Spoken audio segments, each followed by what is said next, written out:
Hello, everyone. We're here again. It's Wednesday and it's episode 92. Bloody hell, 92. I know it makes you feel old, doesn't it? And as usual, we've got him. He's here, Delboy. Thank you so much, as always. It's always a pleasure to have you on. And we've been waiting for all the insults, all the people in Insult? the rants. Insults? I don't know what you're talking about. Oh, you love them, really, don't you? The bigger you rant, the more you love them. So there we are. You know, I'll keep saying it. I only do that just because it was a persona that made you laugh. Yeah, well, so it then turned into something that I had to do every week. Oh, no, poor Tony. I always feel sorry. He's not in yet, but he'll be in soon. Oh, he will, yeah. Right. So I always ask this question, and you always say that you've been watching on these retro channels and what have you. But I'll say, what have you been watching this week? Oh, well, I have been watching some physical media. Good. I'll tell you what I watched. In fact, yesterday I had trouble sleeping, and I had for some unknown reason I had this urge to watch the Arthur films, Arthur and Arthur 2 on the Rocks. Yeah. And I thought, do you know what? These are going to age badly. They're going to be really, really old and bad, and they're not going to be very good. And I really enjoyed them, actually. There's such a good reason why they're probably not shown anymore, because they're not politically correct. But it's seriously not politically correct. But it's funny how the first one got accolades and the second one was considered a bit of a flop, really. Yeah. But actually, I thought the writing on the second one was better than the first. Well, there you are. But I really like Sir John Gielgud. Oh, he was saying, Arthur said, I'm just gonna go for my bath, and he said, yeah, do you want me to come in there and wash your dick for you, you little shit? And you think, Sir John Gielgud's just said that. And I forgot about little things like that, that I really, really liked. Yeah. And it reminded me of the joke in the second one, because they were looking for a room because Arthur's lost all his money. That's why it's Arthur 2 on the Rock. Yeah. And he was looking at these houses, and they were horrible houses, compared to what he's been living in. And he saw one with an advert that said IOL in every room. Yeah, every room's got IOL in it. And he was going, IOL? What is IOL? IOL. And this bloke turned around and said at the end, instant on lighting. So he went to the light switch. He's right. And he flipped the switch and he said, look, it's nearly instant on lighting. And I thought, that's brilliant. IOL in every room. Yeah. Just how to sell a house or an apartment. So I watched that. I've been heavily into the sort of like history films. Right, yeah. And you tried to help me. And I'll show you some of the things that I got. So I'll talk about those in a bit. Yeah. I did watch up to episode 4 of Pluribus. I can never pronounce. Yes, Pluribus. Pluribus. That's it. I think it's yeah. And like you, I'm enjoying that. Yeah. So that's good.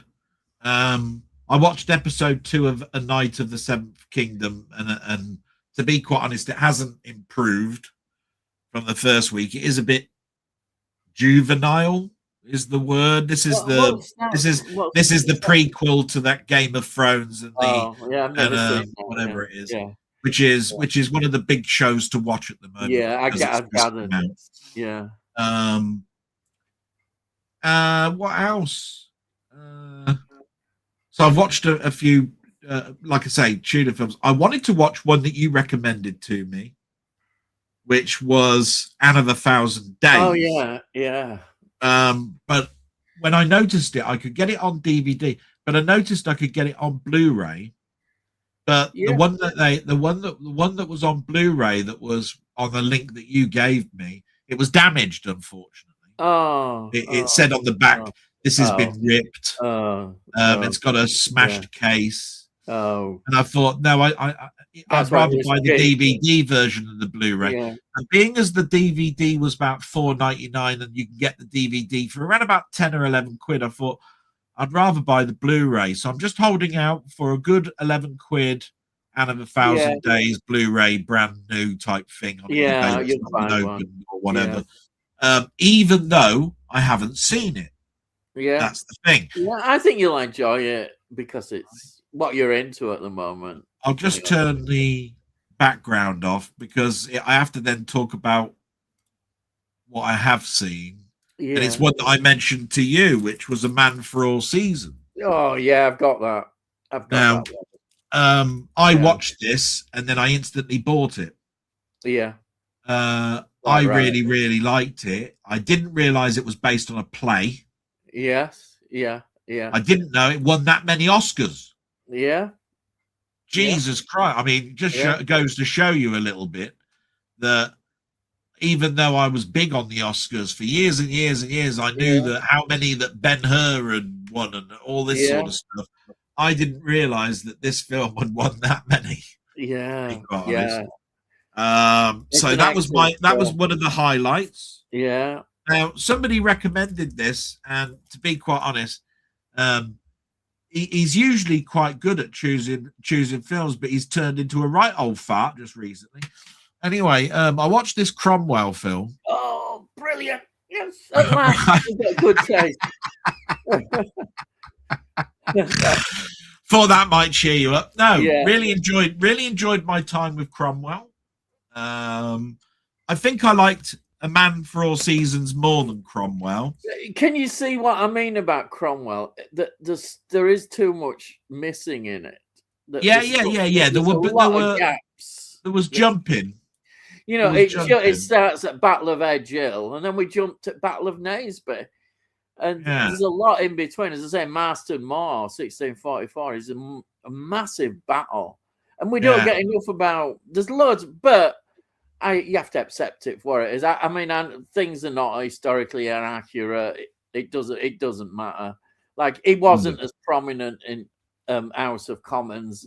You know, he was never there when they said they've come to arrest him. The king never... But it looked good for film, so that's why it was good. Cromwell, but it never happened that. but their performances, I love. Alex Guinness, he looks like him as well. He looks like Charles I. If you look at paintings of Charles I, it's just brilliant. Absolutely. All right. Yeah, carry on. Let's have a look. I'm having a think. There was another one that came. I've only got it really because in my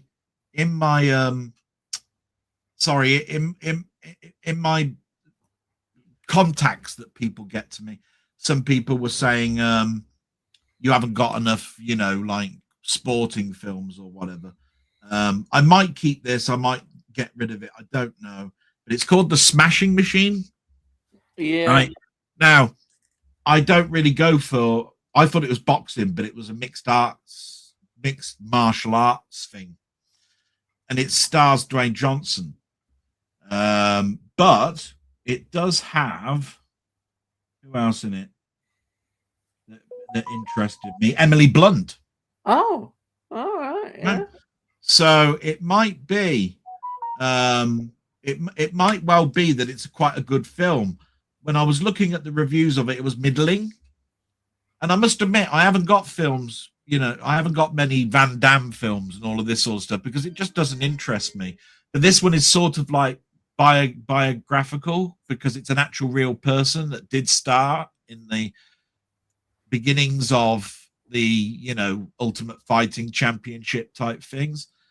And it comes to apparently there's a bad ending to it all. So it might be one that's quite like a sleeper hit. Right. Yeah. So, and I got it very cheap. Honestly, for a steel book, I got it for what, £13, Yeah. Yeah. and that's the Yeah. reason why I bought it, because it was not selling, I suppose. I don't Yeah. know. Yeah. I get it. Yeah. So I got that, and that might be one that I'll watch this week. Yeah. You Yeah. know. Yeah. Yeah. Other than that, Carry On Henry was on telly. I watched that again. Oh, yeah. That always makes me laugh. Carry On Yeah. Henry. It's very good.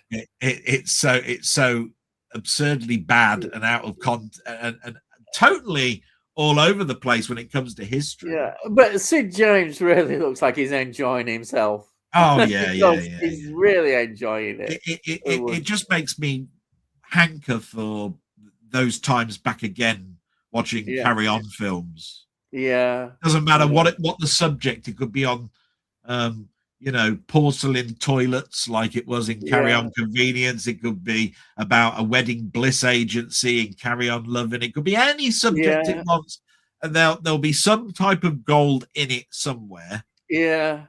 That I'll go, I had a good time with that, because it didn't take itself seriously. Yeah, there were loads of historical ones I'd love to have seen. I'd love to have seen them doing medieval knights and things like that, jousting and all that sort of stuff. It'd be great, you know. It's funny you say that, but somebody on the internet, on YouTube this week, showed a very early advanced review of Excalibur from Arrow on 4K films to say whether it was good or bad. All right, yeah. It's not out until the end of February, and they've got an early copy. It isn't the final one, but as far as I'm concerned, they're not going to go back to the negative and redo the 4K shoot, so it must be pretty bloody accurate. Yeah. 3 weeks away from everybody getting a copy. And they were saying good things about it. So that's got me excited about my copy of Excalibur coming through, because I've even done in the past my own little review of Excalibur and loved it. I mean, Excalibur is one of those films that I remember seeing in the 80s, and really liking it. And, Patrick Stewart was in it.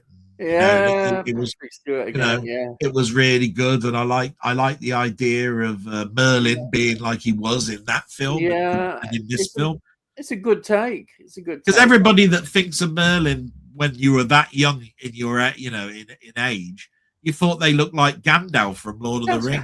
Big tall bloody hat. Goes around with a staff and magic lightning coming out. It furthest from the truth if you watch Excalibur. Yeah, I mean, he's got sort of like a silver skull cap on. Yeah, in the film, so I'm quite actually looking forward to it, because if you think about it as well, there's a lot of green hues in that film, because even Excalibur has got a green sheen to it, which was purposely done by shining a green light on steel to make it look like an ebony blade. That was the point, right? The ebony blade. And of course it was in the forest, wasn't it, where it was pulled out, and everything is covered in ivy and all that sort of stuff, so of course it's green. So why not? Does it have a green sheen to it? It's not going to be a bloody bright red light or something shining from it, is it? It'd stick out like a bleeding sword thumb, wouldn't it? So that was funny. I probably will. I saw Kill Bill 1 and 2 on telly, but those were cut. My God, were they cut? Really bad. I turned it off after 45 minutes, just how badly it was cut on TV. No point watching a film like Kill Bill. Doesn't matter whether it was shown at 10:30 at night or 1 or 2 o'clock in the bleeding morning, right? So I won't bother with that. So that's definitely one I won't be watching. I think we'll move over to you. I will say this. I had a list of all the films that I read that I was going to watch, right? And I was going to read this out. I said, look, I've got it on this piece of paper, right? Yeah. I watched the Avengers box sets 4 and 5. I watched the new Avengers box set, complete box set on that, by the way. I watched I watched On the Buses, And I watched the whole Peter Sellers collection. Oh no, sorry, wrong list. Oh, that's the list of films that I was going to send to this out of work Santa There we go. An out of work Captain Birdseye advertisement salesman. But no. So maybe that'll tell you that yes, I've watched your video on what the latest Tony Bleeding York corner is going to be like. Here we go. 6 months. Tony York, that bastard, who sends just about. I'll tell you what, that should say on there. Please send to Ian Hill the Ramblings, or just put it in a Grundon, please. Right? Because it was bigger than my Grundon that's out the front. This is what I have to say. I mean, the box is bigger than my Grundon.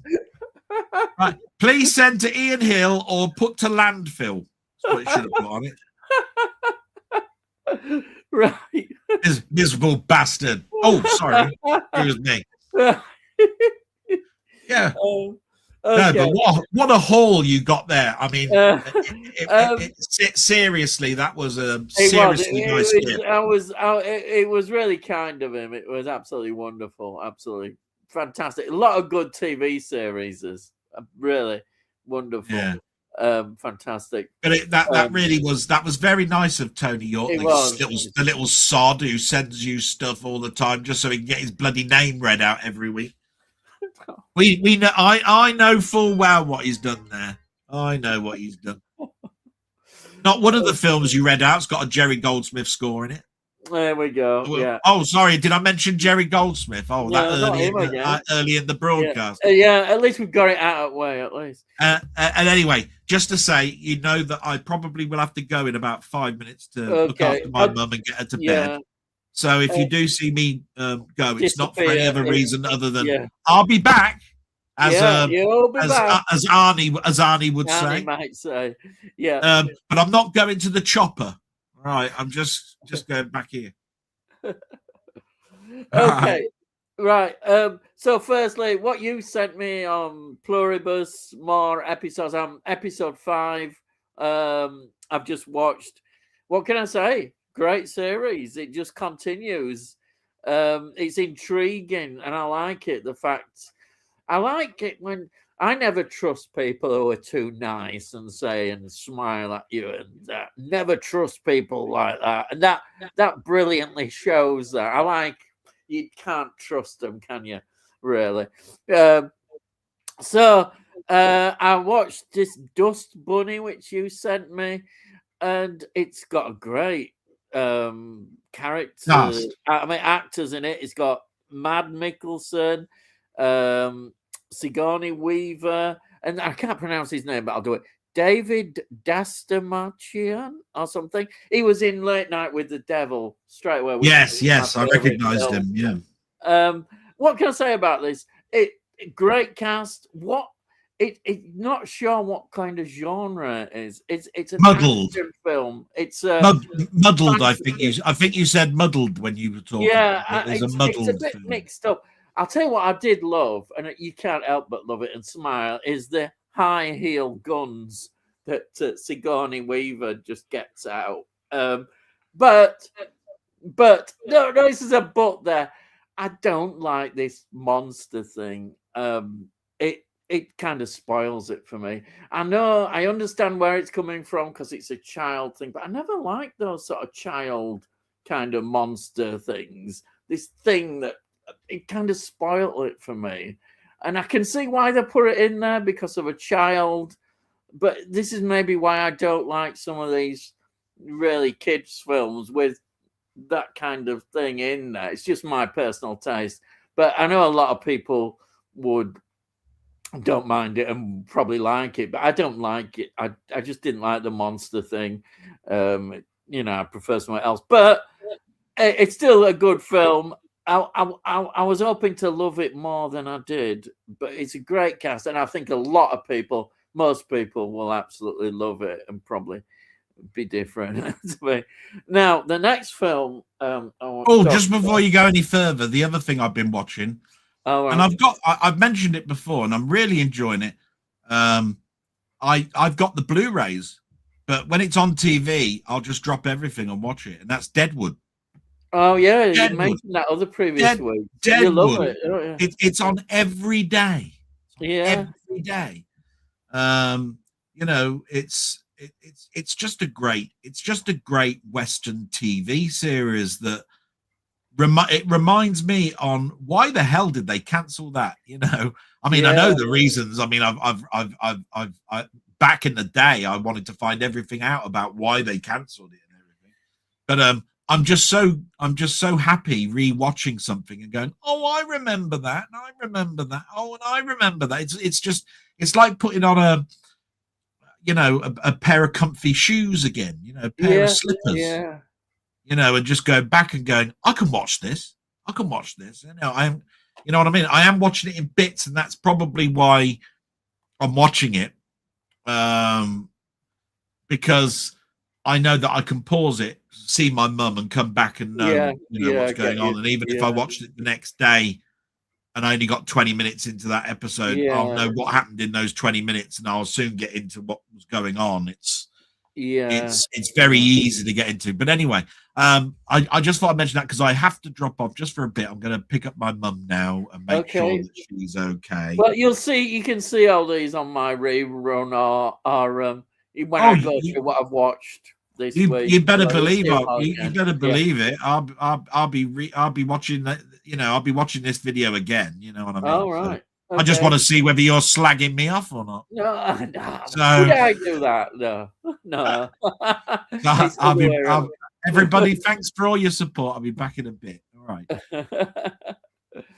Oh, right. Okay. So,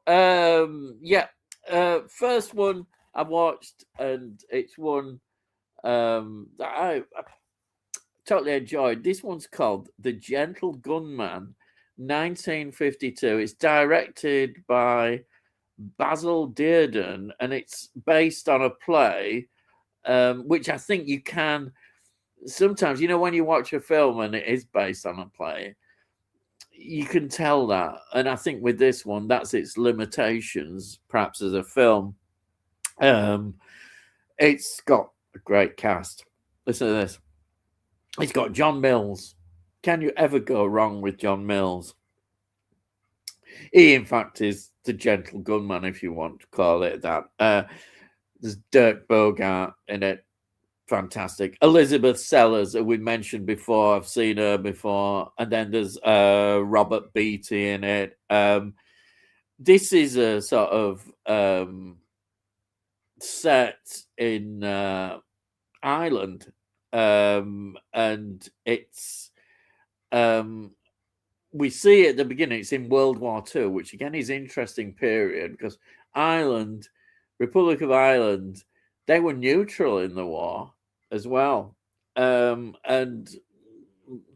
I don't think we were very pleased about that, but they kept out of the war. But so, Nazis had an embassy in Dublin. They were still there. So it's interesting. Anyhow, what these Irish, because in Ireland, there's still obviously the business with Northern Ireland as well. Being separated, they want it back. So we've got the IRA kind of struggles there. And we see at the beginning of the film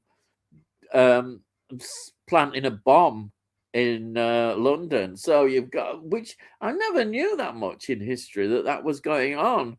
That they were, because you think of the war, the Blitz, and everything, and in a way that stopped it all doing it. And they decided to change policy on that. But it's a good film. I think John Mills, his Irish accent, people might think, oh, it's a bit dodgy there, but I thought he was good. I thought I liked it. And Dirk Bogart, young Dirk Bogart, he plays they're brothers in this film, and he's the hot-headed one. He wants to get it all, get the bombs planted, get murdering the English, basically. But I absolutely loved it. It's just a good film. And Basil Dearden is a director that keeps popping up quite a bit in these kind of films. Really love that. Then, yeah. Oh, sorry. There was another thing I didn't say. I mentioned this. I got this. Jim Jam sent me a link to this. Thank you, Jim Jam. It was under £8, and this is excellent value. It was the whole season. I mean, I've looked up, and it's going for at least 25, 30 quid. So I'm looking forward to that. Robert Vaughn, always like Robert Vaughn. So I'm looking forward to that. I thought it was an absolute bargain. Yeah. Now the next film I watched was this one. Now I've had an Australian theme, haven't I? I've been last week.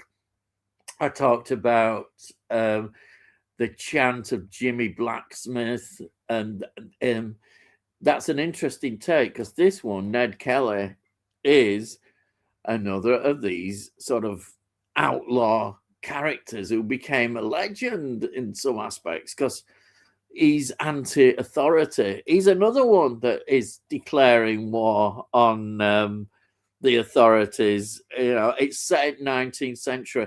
It's interesting the way the film starts. The film starts, it says the end, and we see Ned Kelly being hung. He's on the gallows, and then we go back to where it all began as the story. He was a sort of bush ranger and got more and more sort of involved against the law, various things. It was all sort of, he sort of fell into it, really. You know, he was sort of mistreated as they were, and that made him, in the end, an outlaw, and he became a hero. He built up a gang of people who supported him, and he caused outrage by what he did. He wasn't a Robin Hood character, though. He wasn't giving to the poor, but he has that kind of Robin Hood kind of thing behind him, as it's gone over the years. Songs written about him, folk songs, which you even get in here, the music as well. And Mick Jagger is, I think he's pretty good. I suspect a lot of people thought, no, maybe. I don't know. He's got the beard. They always have the beard and the accent. I think he does a good job. I mean, he was good in Performance, which was before this, 1970. And I didn't realize he was in, you know, I never knew this. He was in Full Metal Jacket. I'll have to watch that again. And Free Jack, which has a more mixed reception. But I have to say, he did a great job. And I really enjoyed this, seeing Australia, because it was filmed on location. And the other important thing is something I have never, ever seen in a film, is that he had this body armor. He built this thing which he would put over his head. And quite rightly, he thought, well, if they're shooting at me, they hit this, that'll protect it. And it had an idea, but yeah, it never took off, I don't think. But I suppose they had steel helmets, but this one was covering all his face, and he got his eyes through it. And that's what they became known in terms of that as well. There's a lot in this film. I really enjoyed it. I think it surprised me. It surprised me. It really did. I just thought it was a great film. Really enjoyed it. And there's more films about Ned Kelly. I suspect, I don't know how many it is. Maybe, I think it might have said there was about 8 or 9 films. Probably TV miniseries and films as well about Ned Kelly. But Mick Jagger, for all the people I think that have sneered at him sometimes, I think he does a good job. That was really good. Now, the next one is the day they robbed the Bank of England. This is from 1960, which I always say 1960 is a great year.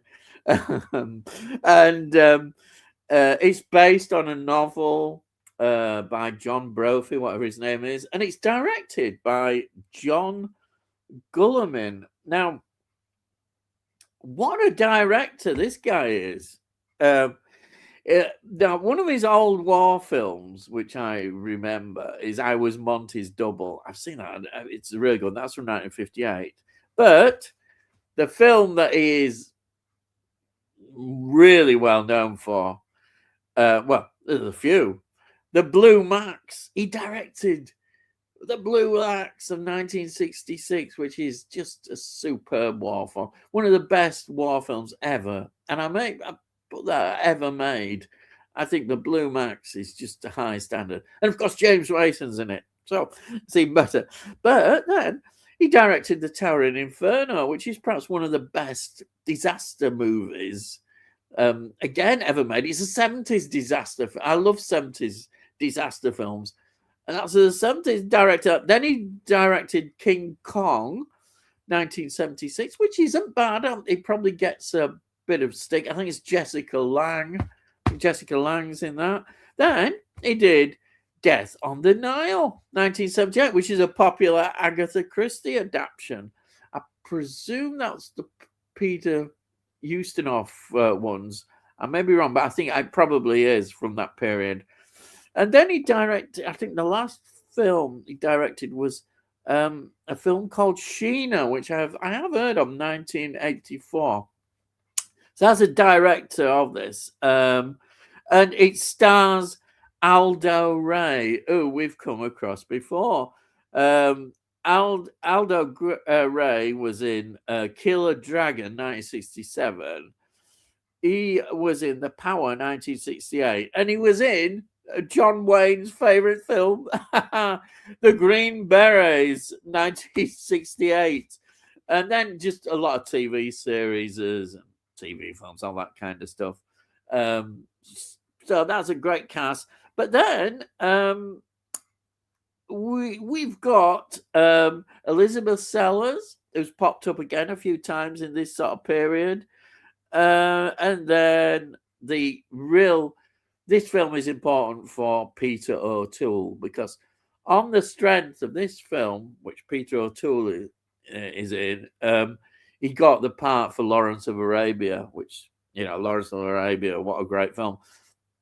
And Peter O'Toole, that film, because projected him because he had Beckett, which is a historical film that Delboy ought to know about. Beckett, now it's a different period with Beckett, a bit earlier, but Beckett's a great film, 1964. And of course, The Lion in Winter. Oh, yeah, that's a great film, 1968. And he was in, I know it's not always well received. He was in Zulu Dawn. Love Zulu Dawn. And another film that gets quite a bit of hostility, I think. And I can imagine Delboy giving it some hostility, but he shouldn't do. Supergirl, 1984. He's in that. And then a film that I really love, again, not everybody's cup of tea, but I think it's a great look at China, is The Last Emperor. It's an epic film, 1987. The Last Emperor, I think that's out on Arrow as well. It might not be for everybody's cup of tea. It's quite a long. People say, "Oh, it's a bit boring." It's not boring. It's just a wonderful period of that. The Boxer Rising, I think, as they called it, is it round about 1905, 1906, sort of that sort of period. And it's about the last emperor, the child. That I really love. But yeah, this film, as I say, I think he's excellent. And the Irish Rule Bill was introduced in Parliament, so that meant that the struggles were over in that sense. Though, of course, with Northern Ireland, it's still continued. But yeah, getting the home rule was a big thing for Ireland. So there's that one. And then this one is a war film, which I always love war films. This one is a Sam Fuller film. Sam Fuller, he directed a lot of interesting films. He's often seen, in fact, as an influential filmmaker. became popular, I think, in the 60s. The French sort of new wave really liked his approach, his minimalistic sort of approach, his use of close-ups. He's well known for close-ups, which you don't often get. Looking at the actual faces of these soldiers in this film is absolutely fantastic. And low budget. This is a low budget film, but it's so impressive. It's all made in the studio. Everything, the set is there. Obviously, they make it in the studio. It looks impressive. And it's very similar to another film which was made the same year by the same director, which is called The Steel Helmet, which many people think is better than this one. So I've not seen Steel Helmet, but it sounds good. And I say he did things like a film I've heard of, but not seen, which is The Crimson Komodo, which is 1959. Shock Corridor, 1963. That's a good one. And he also directed, and I always laugh when I see this because it's ahead of its time, a film called Shark, 1969. Well before Jaws. And then another one called The Naked Kiss. Absolutely there. And finally, I think it's, well, what can I say about the film? I've gone on a lot about it, but it's just one of those war films that I really love. A low budget war film that they produced. It's about the troops, the characters. You do get to know the characters, which is often lost in some films. They're not just fodder used to propel action, because that when you're on a low budget, you can't do that. You can do the best with the action, but this film, I think it's great. And also the other thing is it's in a very wintry environment, because their job is supposed to be based on a story in the Korean War, is that they have to pretend that they're a bigger force than they actually are, because there is going to be a bigger offensive, but they're waiting for all the rest of the lot to come through, and their mission is to just keep them guessing, the Koreans, that they're part of that big offensive, but yet they're actually quite a small group of soldiers, and they have to look as if there's more of them. It's really good. I mean, what a clever idea as well, with the way it's done. I say it's supposed to be based on a true story, and I say it's 1951. I suspect some people say it's a war propaganda film. I don't think it is. I think it's a lot more than that. It's got a lot to it. The characterization is certainly not propaganda, and I really enjoyed that. I think that's a good one. And then finally, what have we got here? This one. What can I say? This one is called April 9th. It's a Danish film. This is a Danish film, and it's set on April the 9th. And April the 9th is an important day in Danish history. It's also an important day in terms of Europe in the Second World War, because on that day, the Nazis, the Germans, they crossed over into the border, over the border into Denmark, and all the action started then, 1940. They'd been like this sort of period in between after the declaration of the war, where nothing much seemed to be happening. There was that sort of the strange kind of period, and then suddenly 1940, it all started, because all this falling and then leading to what the invasion of France and all that. We were all going to get all that. this was all the plan of the Nazis, and because it went pretty quick, so all over in a day. Now, a lot of people may say, well, why did they collapse so quickly in one day? Look at it like this. These reservist people were called up, and they formed like an infantry regiment on bikes. Yes, bikes. They had to defend but that's it. They weren't prepared, but they set up their army. That was how it was. And they were there on these bicycles, moving around against tanks and armored vehicles and all these things. And there they were. And they were fighting for their country. And say it all happened in a day, but you can't help but admire what they did. But they realized they weren't going to beat them. It was inevitable. So there it was. It was all over in a day. And I don't think people should. I think they would have been quite critical. Some people saying, why did they do this? Why couldn't they fight a bit longer? Well, they knew it was a hopeless task. And there have been other Danish films where we see the Danish resistance build up. And so the war for them would change. The resistance would become part of getting rid of the Nazis. And they had an important role in that, the resistance. But say on this day, there it happened, and it's just a really good film. It's all in Danish. You got your subtitles and that, and watching this.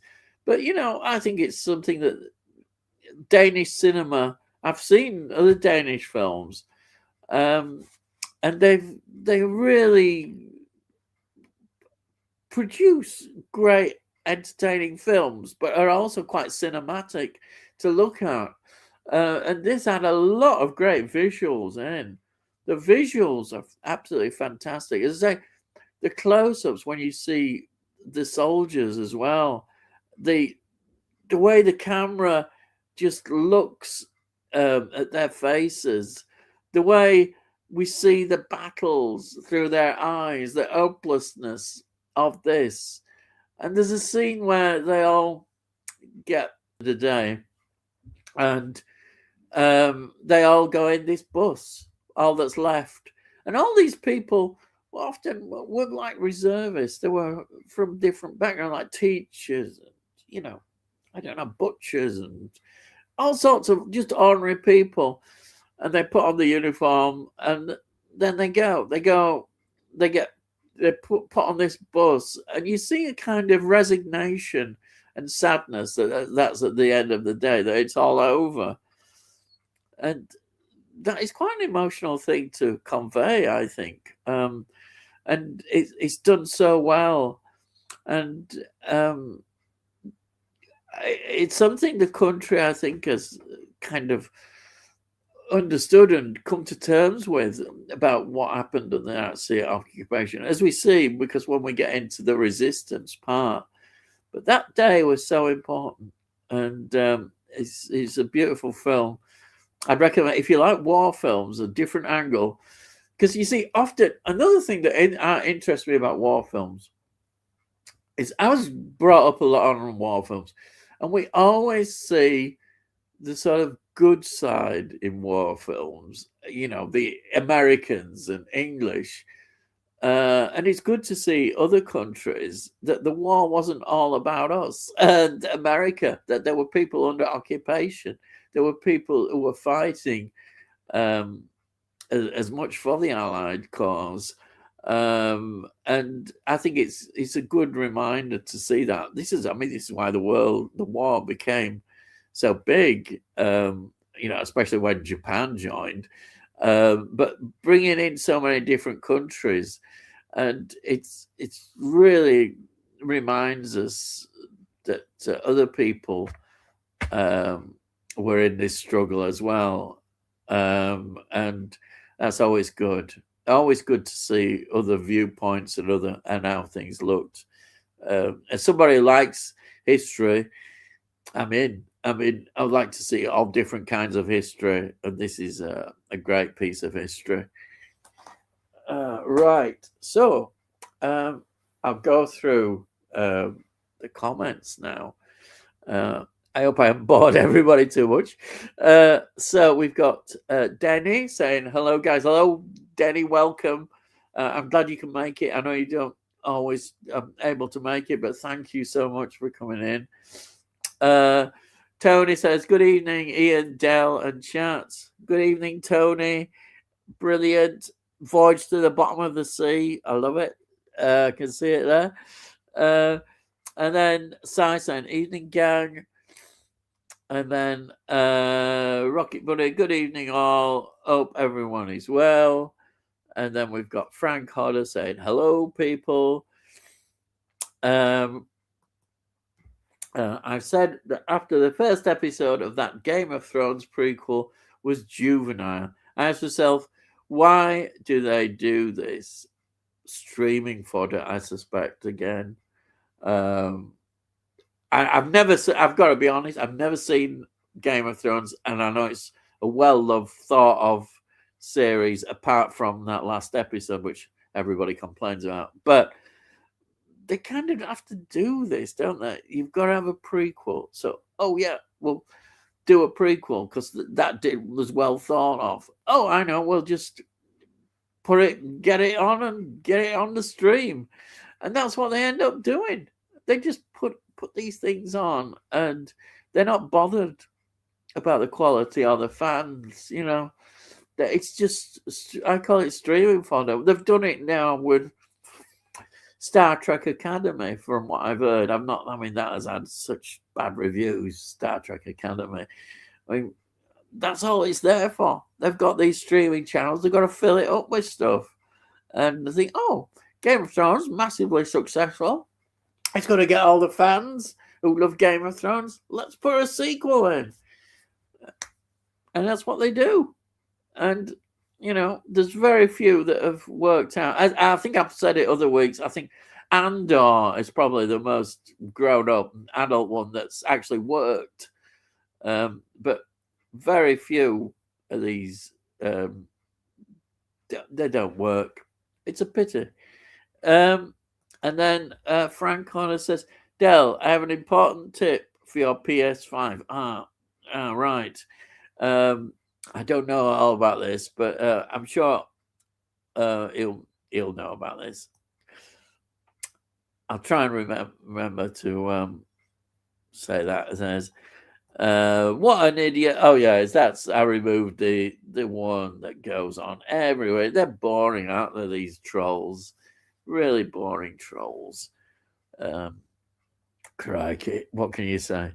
And then Franco, by the colour of at the top, it looks like it's in a rest mode each time you do your blog. Oh, Sonny has said rest mode is okay for 1 to 2 days, but don't use it for longer as it can damage the PSU. Important. Oh, well, that is worth passing on to him. I don't understand it. I'm sorry. I'm not very technical, but that sounds an important thing.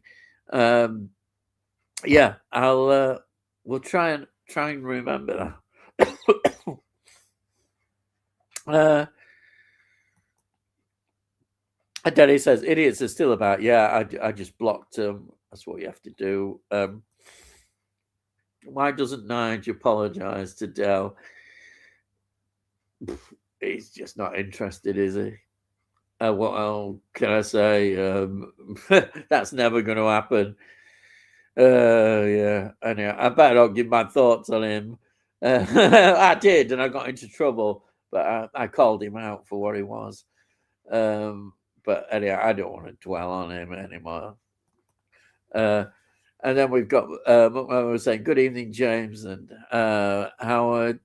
And then good evening, everyone in the chat. Good evening, Jay. Welcome. Hi, McMahon Movies. Tori says, evening, Jamie. Who are they? Oh, Sid James and Frankie Howard. Wow. Yes, Sid James. Frankie Howard. Fantastic. That's wonderful, aren't we? Who's Sid James? uh, I'm more Sid James, aren't I? I think. I mean, he did have reasonable hair, but I'd like to think myself I'm Sid James, maybe. Um, Tony Hawk laughing. And then James says, very tired tonight, so there's a good chance I'll fall asleep and to Delboy's dulcet tones. I think that's lovely. Yes, those dulcet tones expressing themselves. Oh, yes. Wonderful, isn't it? I love the word dulcet tones. Lovely expression. So it says dulcet tones. He's laughing a laugh. And then Tony Hawk's nice list of watches, Dell. And then Sarah also Tony Hawk rant incoming. Frank Holder, Ian Dell, your house is going to be destroyed to make for an interstellar bypass. That sounds a bit familiar, doesn't it? Hitchhiker's Guide to the Galaxy. You can only grab 3 DVD boxes to save from your collection. What do you save and why? 3 DVD box sets. Which would I save? Oh, I know what first one I would save is I've got the Markham and Wise box set. So I need some comedy, and that's got all the wonderful comedy in there. Then I would, the one that I've just got that Tony sent me. I would do the Color Avengers with Dinah Rigg because I just love the way it went wackier and Dinah Rigg. I do like the black and white ones as well, but I'd go for color ones as box set. And then finally, it's a difficult one. I got with comedy. You know what I think I'd go for? And I just love this series. I just remember watching it when it was on. As a family, we watched it and we all loved it. And that was The Champions. The Champions. I've got that. And what a great series. That was quite sort of used, limited budget kind of thing that they put together using. They got the best out of the studio with that. And some great stories, absolutely wonderful stories, and I like the concept. I always like the beginning of the crash and how they gain these special superpowers, and some great stories. And of course, Alexandra Bastido, wow, wasn't she a beauty? I remember me and my brother used to sit there watching Alexandra Bastido. She was really good. She was just wow, yeah, definitely an early crush as a child. Seeing Alexandra Bastido, she was absolutely wonderful. So there are my box sets, and I say why. I think hopefully I've just given you that. It's all nostalgia. It's all nostalgia based. It needs some comedy, so Morecambe and Wise is perfect, and you can watch them forever, and you get all the guests and wonderful stuff. And then to add a bit more, say, sort of sci-fi elements, and I mean, can you really not beat the Avengers? I mean, the Avengers of the 60s. Oh, absolutely loved it. You know, knocked spots off all this Marvel stuff. Oops, Delboy hasn't heard that one yet. But it does. It's a proper Avengers, isn't it? Crikey, yeah. And I said the Champions, yeah, which it just brings back so many other memories. There are other things that I possibly could have included, which I like a lot, like Randall and Hopkirk. because that has a lot of good memories as well. But yeah, they're the ones that I would choose. I think I would choose the Champions. Just great series it was. It'd be interesting what Delboy would choose. Yeah, yeah, that's I'm happy with that. Yeah, I'm looking up there because that's where I've got a lot of the DVD box sets across there. It's got all my Blu-rays in other room. So, this room was more full of DVDs. Yeah, that's it. Yeah. So that's mine. Right. I'll try and remember to get Delboy's choice on that.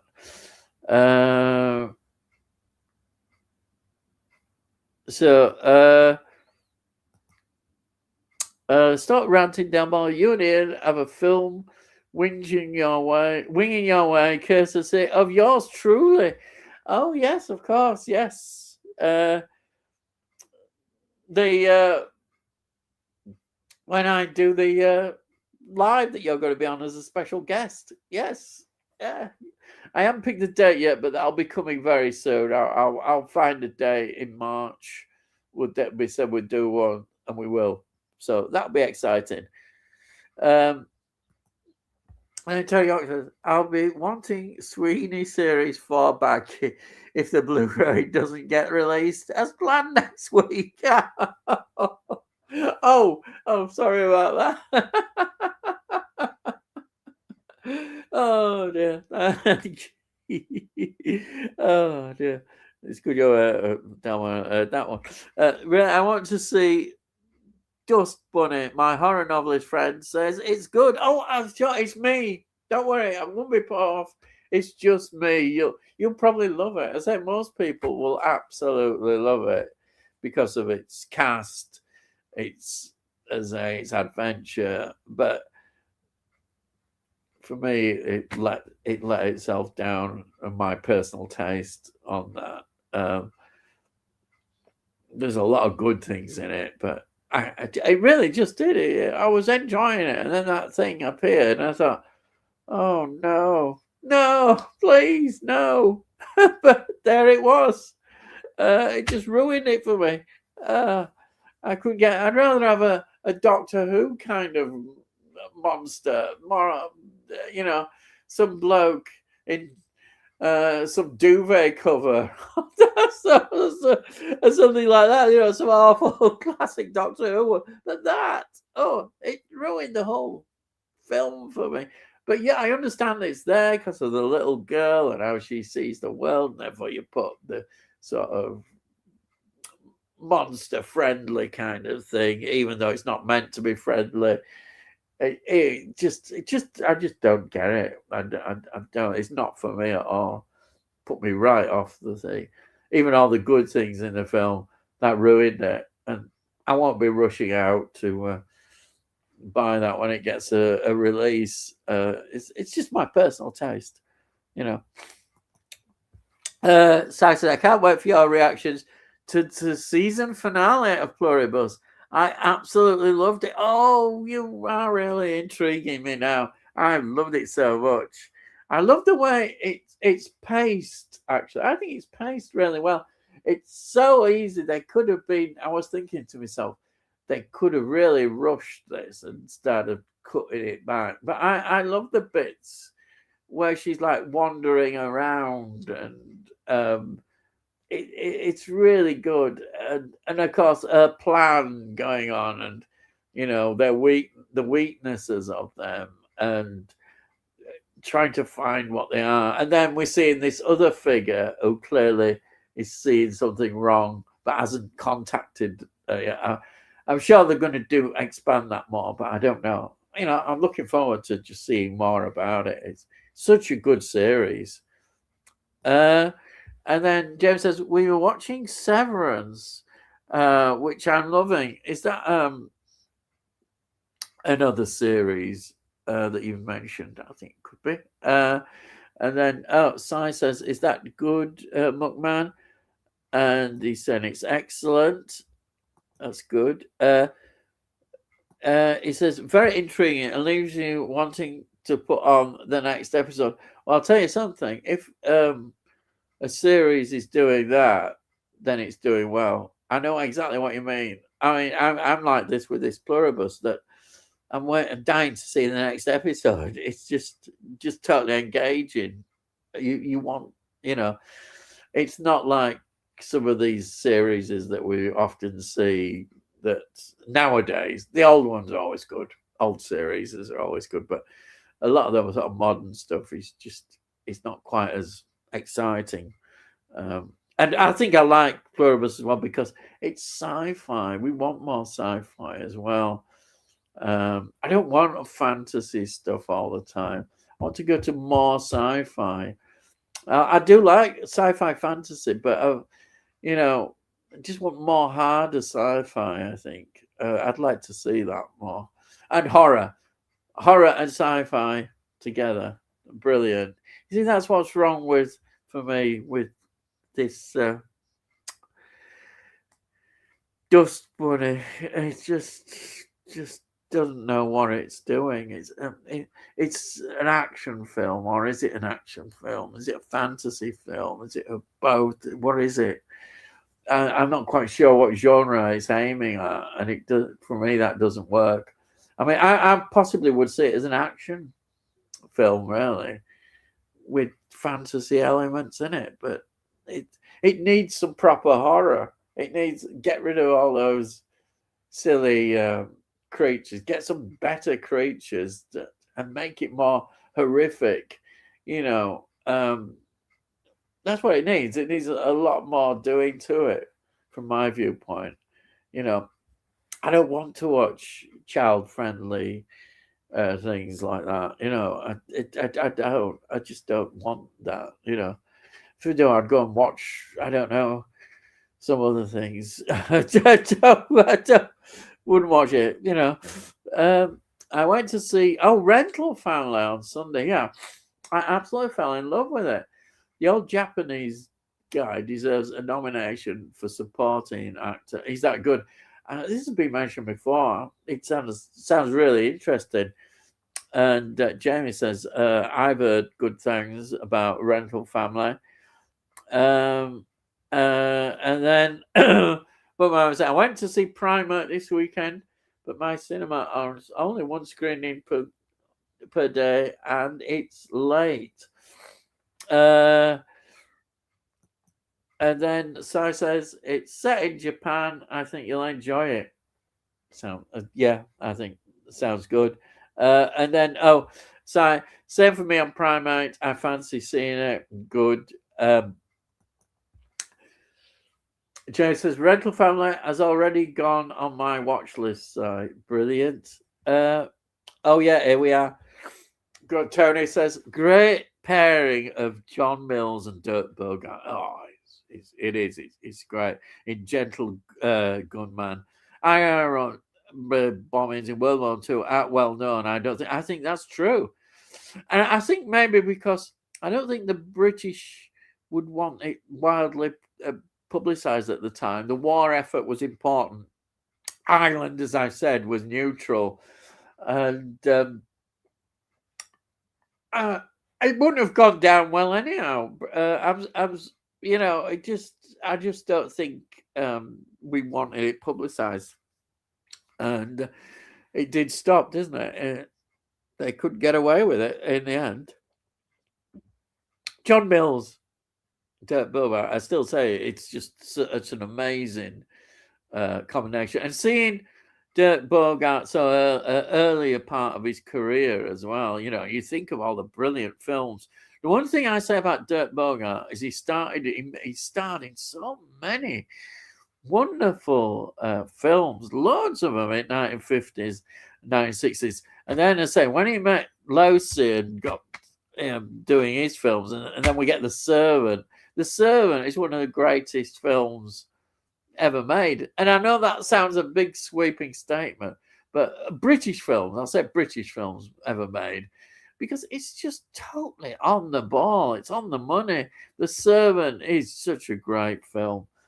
It just, I just can't talk about it enough. It's a wonderful film, and of course he carried on with his career, and I suppose working with Visconti, Death in Venice, and all that would have been his highlight. He went more into sort of the arty stuff and arts, art house films, and just a great actor. Is it the Porter? Oh, is it the Night Porter? And that is also considered a great film, very dark film as well. But yeah, he's a great actor, and to think that's where he started off and developed his career, absolutely amazing. Totally, somebody who shouldn't be forgotten. Have you seen that the internet has gone into meltdown over 2 set photos of Henry Cavill in the Highlander remake? Oh, they're doing an Highlander remake. Wasn't he linked before with Highlander? So that wouldn't surprise me. I've not seen that. I've not seen those 2 photos, but yeah, I'm sure he would absolutely love it. And then, oh yes, Tony, yeah, that is a fantastic prize for the Protectors, Ian. I know, I was so lucky, and Jim Jam. So normally when he sends them, I miss out normally, and then he sent me that, and I was lucky it was still there, because normally there's only 1 copy and they're not there. But and yeah, if they're only 25 minutes long, that's really good. Yeah. I do vaguely sort of remember it on the TV, putting it at various places. Yeah. And then Delboy, I watched The Outfit that weekend. It was an enjoyable crime drama set in a single location. Mark Rylance is great, as expected. Really nice set and costume design, which sets the tone of the era. Oh, that sounds good. Yeah, last weekend, yeah. Frank Calder, 40 years today since the Challenger accident. Time goes so fast. 40 years. That's quite shocking, because I think so many people remember that. I can't believe that. Wow. Because this year we're going back to the moon, aren't we? There's a rocket being sent, a manned. I think it's going round, isn't it? I don't know when that starts, but that's happening, isn't it? This year they're starting a whole new program of sending rockets to the moon, manned rockets. Be interesting, but I can't believe 40 years. I can see it. I just remember it so well now. It was so shocking at the time. So shocking. Tony says the Heath Ledger version of Nez Kelly is quite good. Did Heath Ledger do one? Oh yeah, he was a really good actor, Heath Ledger. Oh, fantastic. Yeah, I think Heath Ledger's got a well, it's so, when you see him, you just can't believe that he's dead, because you think, what a promising career. He still had lots to do, and to end on that Joker role is, what can you say? But the role, what an actor he was. Anyhow, right, let's have a look at this one, what you said. So I said, did you know Mick Jagger almost played Paul Atreides in Dune in the 70s? Spanish director Jodorowsky got close to making it. There's a documentary about it. Wow, I didn't know that. Now that is interesting. I didn't know this other version there was going to be of Dune. That's an interesting choice as well, Mick Jagger as Paul Atreides. Wow, that's really interesting. Have you heard about that? He knows a lot about Dune. I don't know as much as you, but I heard Mick Jagger was in a short on a short list play, but I didn't know it was the 70s. Yeah, I didn't know in 70s. No. There's quite a few documentaries I've got, but I don't think I've watched every one. Because I know I bought when Dune came out. I had it obviously on VHS, and I even had a TV version, VHS version, and I had a DVD, which was a single disc, but then I had a 2-disc one. The 2-disc one had a lot of extras. And then the next time I watched it was a lot later than you, that watch it quite regularly. So I think it was a Blu-ray, or it might have even have been, the recent re-release, if you see what I mean. It was a steel book. I bought it originally on Blu-ray, I think. Oh, right. I didn't have it on Laserdisc, funnily enough. Yeah. Apparently, the Laserdisc one is quite hard. It's quite sought after because there's a pan and scan one and there's a widescreen one. And the pan and scan one apparently is longer. Oh.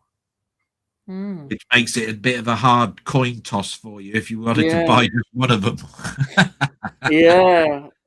Which I'm eternally doing, is tossing a coin, saying which one am I going to buy, right? Or should I say, in the past it was. I'll tell you a funny story. I could have had a foggy moment with which one should I buy. With this Speed Racer that's coming out, there's a collector's edition and there's a standard one, and there's a difference of 20 quid between the two, right? One's 30 quid, one's 50 quid, right? As it is, Speed Racer is not a film I'm particularly interested in. I've got a Blu-ray of it. I thought it was good for the time. It was sort of like, CGI cartoon type racing graphics with proper blokes in the cars, and it looked really good for the time.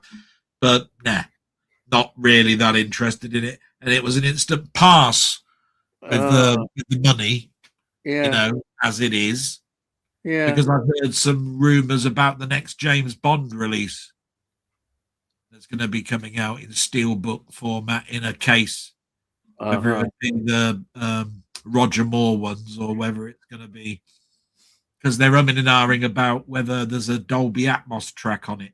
Yeah. And they don't need to do that with the later Craig versions. Yeah. They're already out there with that particular aspect. Yeah. But I was just walking forward. Somebody was talking about Challenger. Was that right? Yeah. How long ago it was? It's the thing I remember about that was actually, I remember it blowing up. I saw the actual taking off on the telly. Yeah, I did. The news afterwards. And the thing about that whole period of time was, I remember the Jean-Michel Jarre concert, believe it or not, and there's a saxophone piece, and this saxophone piece was played on the space station and beamed down to the concert. And it was in memory of the Challenger explosion. Because apparently that's what was going to happen. There was going to be a saxophone piece that was going to be recorded on the album, so it was a homage, if I remember rightly. I think that's right. It's 40 years ago, like someone said, so my mind will get muddled a little bit here. But I do believe that there was a saxophone intended that was going to be done at the concert, but it couldn't be done. But they did a homage to it. So there was a lot of memories with that. That was at a time where I had a Walkman. Oh yeah, I used to walk to work. I used to walk to work each morning at 5 o'clock because I was in a YTS, but I didn't get the job at the end, and it was getting close to Christmas, so I got a job at Summersby's. Yeah. and I had to do the fruit and veg, so I had to be there at 5 a.m. to do all the display, get all the spuds all sort of like. Yeah, I know. I worked in. You even had to rotate the bloody potatoes so that they all had the ends sticking out and all the carrots and everything. You couldn't just chuck them in. You had to turn the carrots around and have them all this. Oh, yeah. What a job that was. And of course, I had a Walkman to listen to when I was walking to work because I couldn't drive because I hadn't got a driving license at that particular time. Yeah. There is something else I want to show you. Frank has put a tip for you, so I'll put. I hope it's a nice one. Yeah, well, you might understand it more than I do. It says, by the color at the top, it looks like it's in rest mode each time you do your blog. Sonnet has said rest mode is okay for 1 to 2 days, but don't use it for longer as it can damage the PSU. Important. Yeah, he's quite right. And the reason it goes into standby mode is each week, even though I don't play a game, I turn it on to download the updates. And then I put it back into sleep mode and then I recycle. And it's quite right. It's about 5 days before I then turn it on again. So he's quite right about that. And I'll take that on board, really, because I'm not playing it very often because I'm a mum, really. Don't have time, really, to switch it on and play anything because the games I've got for my PS5 are long games. I used to buy nothing but long games because I thought I am buying something that's only going to take several hours and it cost me 50 quid for a game. So I used to pick out the ones that were long. And then, of course, the time when I wasn't playing on it, the reason for it is because I ain't got the time. Yeah. So he's quite right. Absolutely spot on. Thanks very much, Frank, for looking out for me and giving me that tip because I really ought to do that. But religiously on a Saturday night, I turn it on, let it download any updates, and then I put it into sleep mode until the next, and just in case I do get to play on something, and it never happens, and then I do the same again the next Saturday night. It's just a routine, it's like OCD with me. I have a routine each night. Like I have a routine like washing and cleaning my teeth and then getting into bed. I have a routine. So one of those routines on a Saturday is turning it on to see if there's any downloads and then putting it back into sleep mode. Just something I do. Which is why the controller is in the same place or sometimes it's moved. You know what I mean? It's a bit simple, really. But thank you. Yeah. Absolutely spot on, and thank you very much for all your support, Frank. That's brilliant.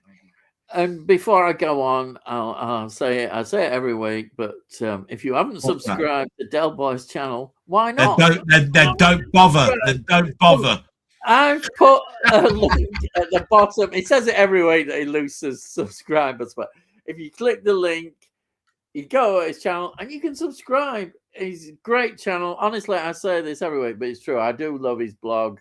He's well known for the blog. It's a good look at life and in himself. You learn about his ups and downs in life. It's a great, wonderful, honest appraisal about what's going on in his life. And I think it's fantastic. He also does other things. I mean, this week I even had a glimpse at these game things. I looked in and he's playing this game. So I thought, I'll just have a look at it. And, I have to thank Cy Robson, because he came and he went, all right, Del. I went, all right, yeah, I'm just playing. You see, Steve bought me a game. Yeah. Right? And these games aren't cheap. This is a what, 16, 17, 18 pound game, and I got it for Christmas. And it's like, well, how can you not thank someone for buying you something? That's a bit nasty, isn't it? I mean, you go out and you buy something for someone and they don't even bother acknowledging it, or even sending you an email or something. So I put it on, and somebody came in here last Wednesday, didn't they? What was it, Sandra? Is that her name, Sandra? Yes. Said, are you going to do another one? And of course, what did I say? I said, well, I'll probably do one this weekend then. Well, I had to, didn't I? Because I've bloody promised, didn't I? I mean, what could I do? It's like, oh, well, shit, now I've got to do it, haven't I? I found it interesting, actually. Even I was watching it. I should have commented, but I gave it a like. But yeah. Well, it's that. I'll tell you what. It's that Rocket Bunny's fault, bastard. Right there. Do you know how many hours he's done? He must have done 100 or so hours in that game, and he was saying, "Oh, it's a great game, because you can actually just come back to it, and actually you can leave it on, and the world continues without you." And you'll have all your workers doing jobs for you. I went, oh, do you know what? I'd love it so much that I could say, oi, Ian, right, watch this film while I'm away. And when I come back, I want you to stack up all of my plates that need washing right over there. And I want you to chop up them those logs over there. And when I come back, if they ain't done, I'm going to sack you. Right? Isn't it great, eh? You can go off. Look after your mum, watch Emmerdale with her, come back and find out whether you've done it or not. And then I can say, sod you ain't done it. Bugger off. Marvellous. How much power do you want in a game? Yeah. So it was marvellous, really. Yeah. But I'm at the early stage at the moment where I've got to find people to work for me. They're all saying, sod off at the moment. We don't trust you. We don't trust that bloke. They're all saying, go away. Who are you? Why am I working for you? Yeah. Bugger off. Yeah, that's what they're all saying to me at the moment. Yeah, right. Let's see. Any other interesting questions I might have missed? That was main one. No, they were to me, but was there any interesting ones I might have missed? Yeah, there were just comments, really. Like, we was on about Heath Ledger did a version of Ned Kelly, Tony said. Which was Ned Kelly? Yeah, because I talked about Ned Kelly, the film Ned Kelly in Australia folk hero. That's right. Didn't you? Was you away when I was talking about what I'd watched? Yeah, you're probably just gone. Yeah, I have. I told you. I watched a film, Ned Kelly, 1970. Mick Jagger starred in it. There's a lot of versions of Ned Kelly, and that's one that I mentioned. I heard some. But I'll tell you what. I was coming into the room, so you can tell it's towards the end. Somebody said something about the Protectors, and somebody said something about the internet going mad over Carvel doing the Highlander. Yeah, that with the Highlander, isn't it? I've not seen that. I've not seen the Highlander. I think the picture is. I've only saw one of the pictures. Yeah. Now I might be wrong in this, but if I remember rightly, it was him, and there's a lot of red lamps behind him, sort of like red, sort of like candle lamps or something. Yeah, that's all I remember of it. I don't remember much else. The Protectors is one that I got from Jim Jam's recommendation, and he asked me, and I said, "Well, do you remember this?" I asked. He came to me and said, "Do you want this?" And I went, "I've got them." Ah, right. Right. And if you remember rightly, I got them from a charity shop, and they were the cardboard box outer one with the individual stuff. Yeah. And if you remember, we had a little chat about it, and I said, "Do you know what really sticks out for me about the Protectors is they were half an hour long, and they seemed like they were cut to shreds, like they were supposed to be an hour. Yeah. And actually, they were only half an hour because there was one scene in it where he's getting off. Robert Vaughn gets off and he goes to an airport or something. And the next minute, he's blasting somebody out of a prison. What the bloody hell happened in between? He jumped a bit, yeah. Hey, what's all that about? And I thought, these must have been an hour long and somebody's cut them down. Yeah. But no. And Jerry Anderson was on board with them. Yeah. Because one of them was written and directed by him. Jerry Anderson. Yeah. So it's interesting about the Protectors. He had a great big massive dog, didn't he, in the opening credits? Great big furry thing it was. I just remember it on ITV, wasn't it? It was on late sort of night. They just stuck it on, and it's quite good. It was what was the end theme? In the Avenues and Alleyways. Alleyways. Tony Christie. Tony Christie, wasn't it? Christie. Yeah. I'm going to start singing. No, don't. But it'll. What you mean? Don't. You little shit. I wasn't gonna. Yeah, dulcet sounds. It's just that you get an earworm now. That'll be in my head now for a while. You can sing if you want, but you know. No, I won't. I haven't got a Tony Christie voice. You know. But I do have fond memories of it, and I do remember watching it when it was one of those treats that you. But it's all every time it's been reshown, it's always on at 11:30 at night or midnight or something stupid. Yeah. It's like, why? What is it about it that it is? But I remember the opening sequences. You got the girl, ain't you? Always swimming towards the camera with her swimsuit on and snorkel or something, and him sitting at his breakfast table. A great big massive dog comes along and eats a sausage out of his hand or something. You know what I mean? I'm going, what the hell's all this about? I never did understand it. What's that breakfast table and a dog and a sausage got to do with this that I'm going to be watching? Yeah. Why has this woman always got a bikini on and swimming towards the camera with her snorkels and flip flops? Oh dear. There you go. Perhaps she was auditioning for a James Bond film. I don't know. Thinking, oh yeah, I could get a James Bond role. You know, doing that. Right. Oh yeah, this is true. Yeah, good early role for Peter O'Toole in The Day They Robbed the Bank of England, which is a film I talked about. Do you know what? I read that wrong. I thought that said Peter O'Toole used to work in the Bank of England. Did he? Did he really? What was he, a teller? Did he go down to the vault and a nuclear bomb went off and he came and said, "Time, I've got time enough at Twilight Zone thing." Yeah. Wow, you know, the Twilight Zone. Many of the themes were done by Jerry Goldsmith. You know. Oh yeah. Yeah. I was surprised. Oh yeah, this is good as well. Jamie says, yes, I bought The Lion in Winter this week. It stars Peter O'Toole too. Yeah. Remember, I told you I bought that about a couple of months back. I said I'd watch The Lion in Winter. Great film, and with him in it. There we are. Am I right in thinking that's a Jerry Goldsmith score? I don't know, but I'm sure you might know. I reckon I've got it. And Jamie says, I'm going to pre-order The Stuntman, which stars Peter O'Toole. Yep. I've never seen that one, but yeah. You know what? I've had the DVD of the Big Red One direct. Oh. All right. Oh yeah. Here we are. Because you got to be careful when you say the big. You want to be careful when you say the big red one. People might get the wrong impression. Yeah. DVD. I've had the big red one in my collection for years, but not watched it. Well, now you ask. I gave you a little bit of information about Sam Fuller. Go and watch it, lad. Yeah.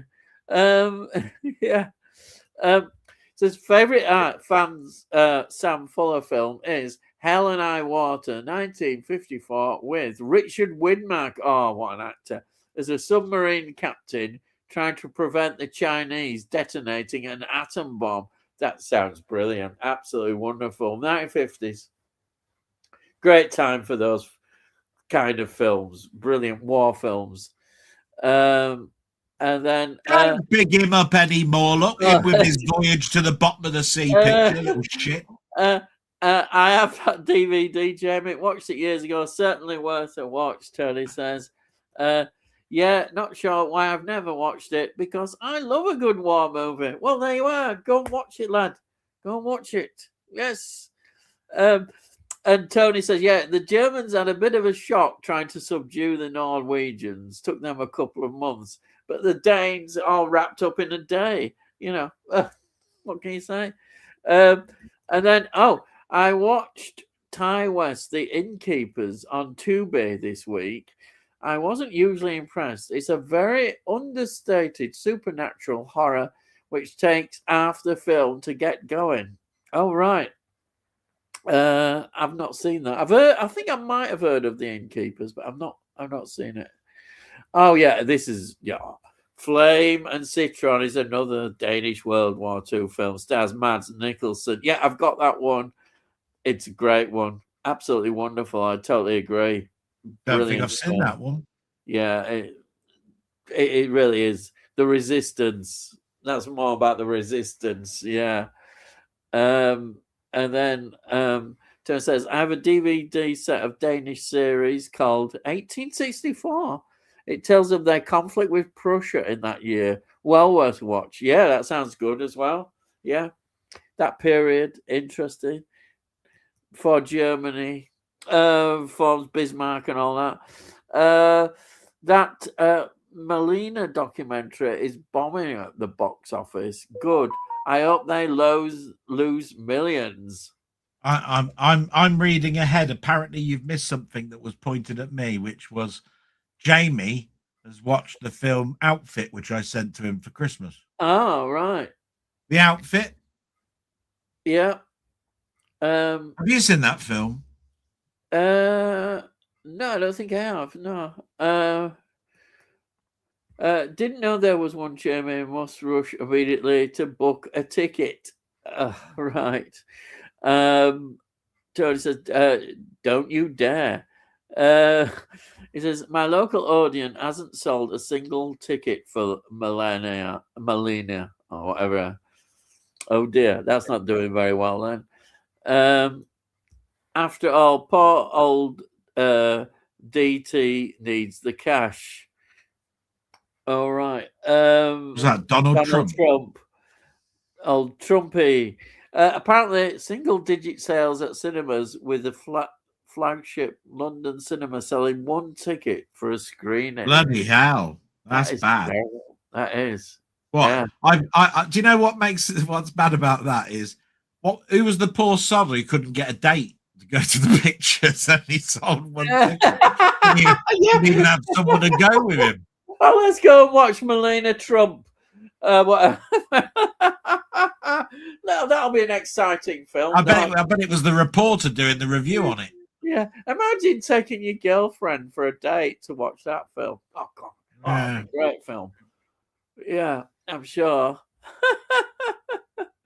Who was that? The U.S. ambassador? Oh yeah, doing his duty. Oh, is that Vance character? Yeah, he's a daft idiot anyhow, isn't he? Yeah. Yeah. Yeah, Donald Trump ordered them to attend. You will attend. Yes, I'm sure. 3 box sets I'd save. Oh yeah, they did. Oh yeah, there was a question. I'm sorry I didn't ask it, but which 3 DVD box sets would you save from your collection? You've got Band of Brothers miniseries, Fringe TV show, and Lord of the Rings box sets, DVD box sets. Only DVD.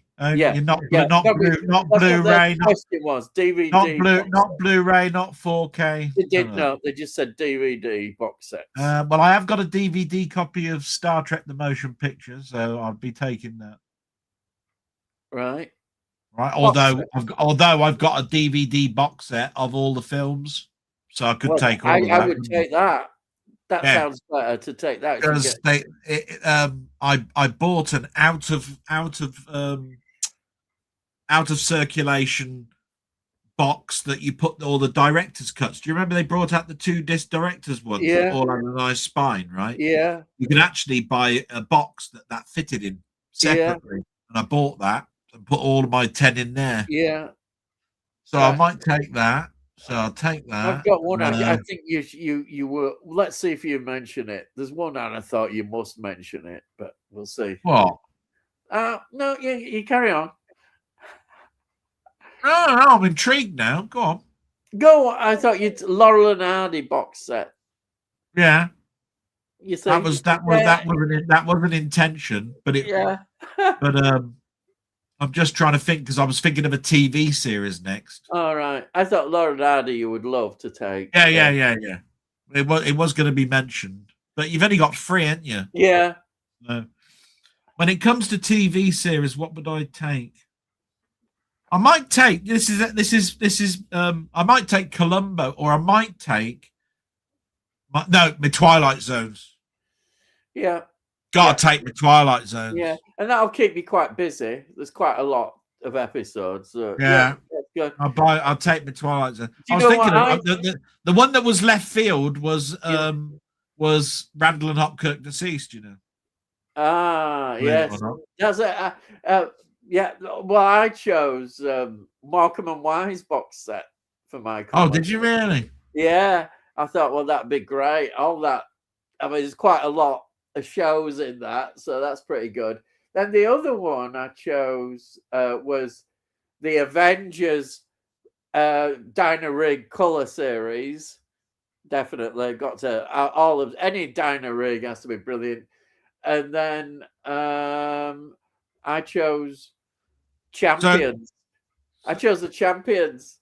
I was thinking of Randall and Hopkirk Deceased, but I just there's something about the Champions. The thing that upsets me about this is that you can't count to 3. Yeah. Right? How many bloody box sets are you taking? Well, I'm taking.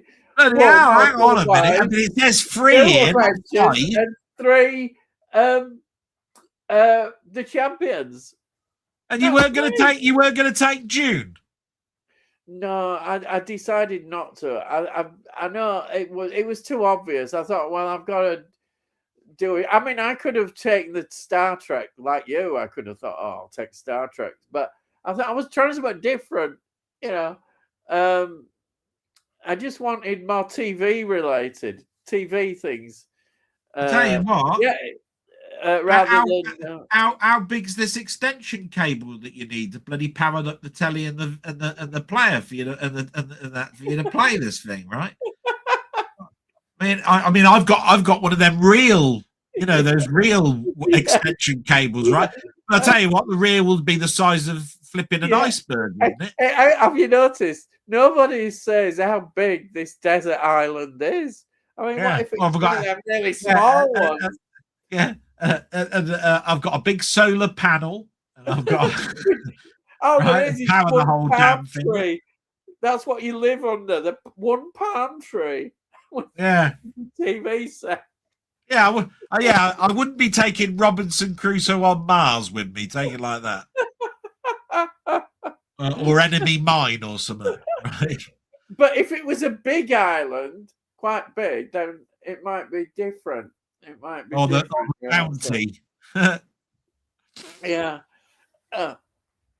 Yeah, I like the idea. Is there a game where you can do that, where you get put on a desert island and you can build your own sort of shelter, your own life on that desert island?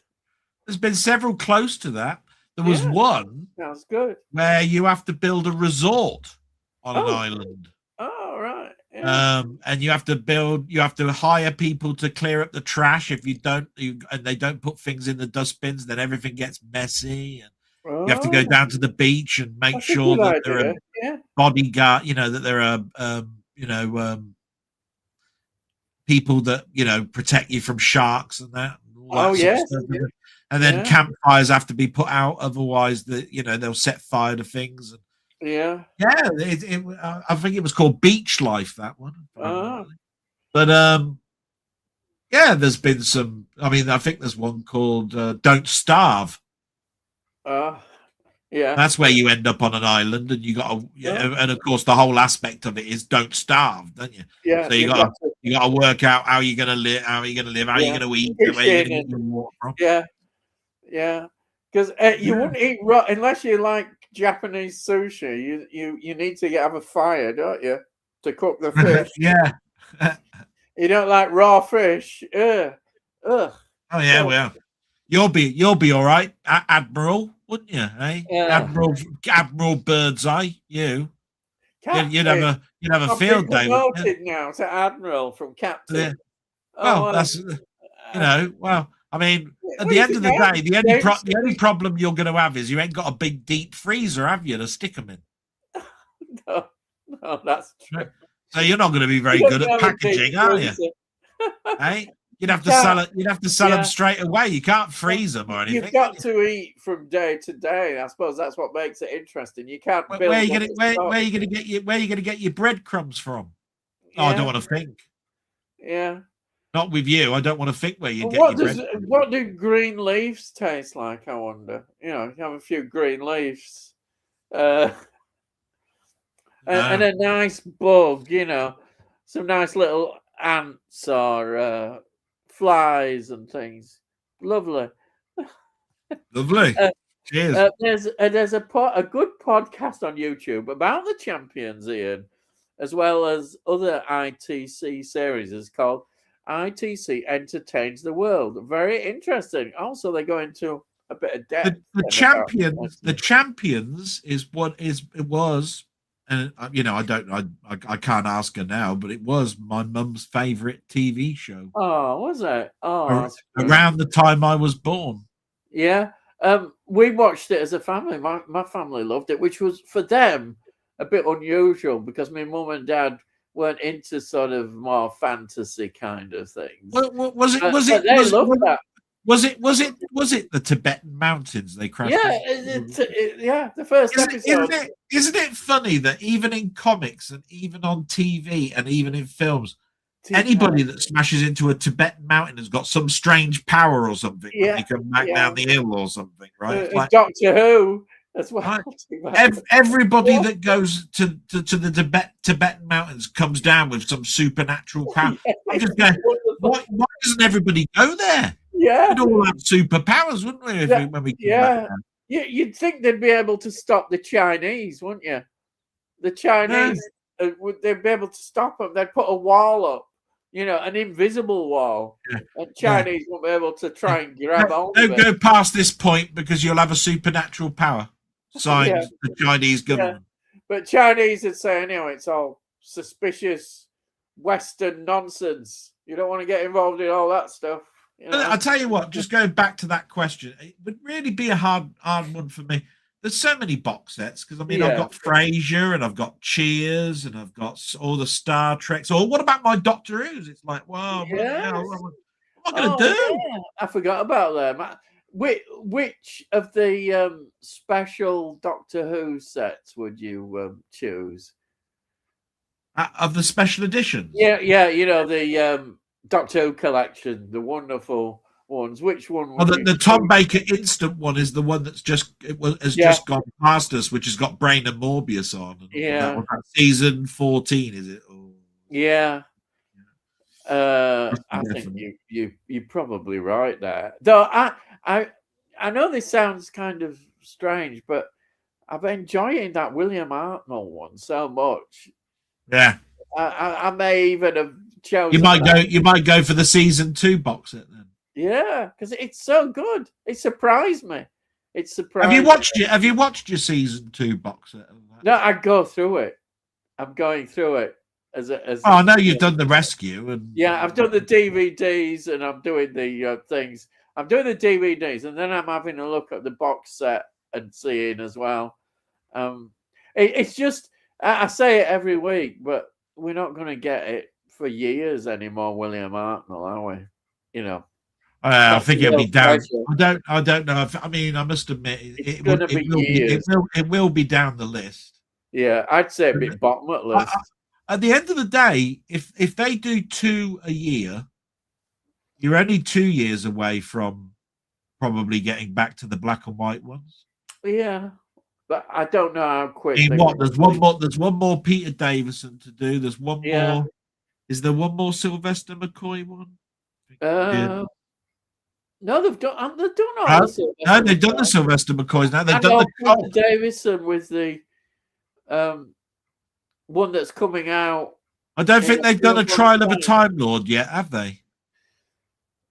No. Oh no, Trial of Time Lord they've done, yeah. The Peter Davison one is the season before because it's got Twin Dilemma on. It's the last. Yeah, it's his last season. It's the 20. They're bringing that out. That's the one. It's the season 21 now. Yeah, it's out.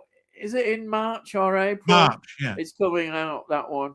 So that's what I'm saying. There aren't that many to go because you got 1980s E-Space Tom Baker, haven't you? Yeah, and you've got we've got the last John Pertwee series, haven't we? That hasn't come out because I don't think Green Death is out, is it? Sure, no. It isn't. No, which I'm looking forward to. It's one of my favourites is the Green Death. And Planet of the Spiders. We haven't had that. Oh, so maybe I am wrong. Maybe the Green Death has come out. I don't know. Well, you're talking about Sarah Green J. Death Smith. is where Joe leaves. You're talking about Sarah J. Smith's first season with the Yeah, Planet of the Spiders. Joe leaves on Green Death, and yeah, and then it's Sarah Jane Smith. Yeah, which is Time Warrior. Yeah.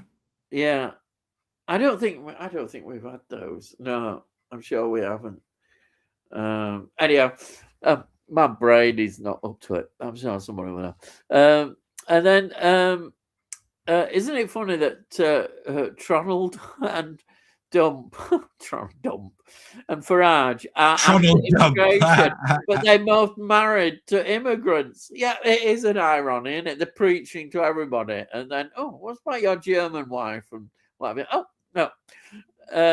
Tuyo says entertained. That's on about those things that he was watching the podcasts. He said, I think who's NF is worse than Donald Trump. Oh, Nigel Farage. Yeah, sorry. He pretends to be all for the working man. Wow. But has led a relatively privileged life. Complete fraud. At least Donald Trump is laughable as a bit of compensation for his vile acts. Yeah, he is laughable. There's anything appealing about Nigel Farage, or how you pronounce it. And then Wee Bob, hello, welcome, Bob. Yes, Wee Bob. I are listening along more than commenting. Hope life is good for all. Well, thank you for commenting. And then Sai says, hi, Wee Bob. And then Tony says, hi, Bob. And then Jamie says, question. Oh, crikey. Favorite time travel movie that isn't Back to the Future? God, I always think of ones afterwards. I should have prepared myself for this question because I've got two in mind. Right. Okay. You want me to say? Yeah. Do you want to say them?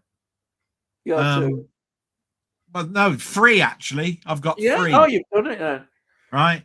So they're quite easy, right? Yeah. Somewhere in Time. Yep. I knew you'd pick that. Reeves. Yeah. Time After Time. Yeah. Planet of the Apes. Yeah. They're all good. What can I say? They're all great choices. Anybody knows Planet of the Apes? My favorite. Yeah. Favorite.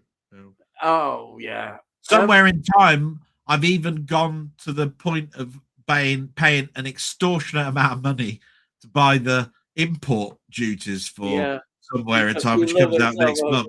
Yeah. So there's that one, and Time After Time, Nick Meyer's first sort of like directional sort of like film, if you see what I mean. Although he did write the screenplay. I found this out the other day. He wrote the screenplay of something about Menace of the Bee Women. Yeah. Something about everybody going around having sex and then they die by being stung by bees or something. So lovely. Yeah. As you do. Sort of a snuff film. But that had Nick Meyer write the screenplay to that, apparently.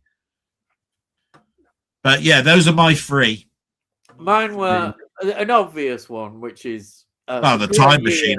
The time you say, what a year 1960 was. That's a brilliant year. And then I'm going to say a film that I really love. I don't know why. I just think it's so clever. It's such a clever film. It's Time Crimes. Time Crimes is so good. It's I think it's a Spanish film. I think it's so clever because you're not expecting it. All makes sense in the end, but at first you're trying to piece it all together about what is going on.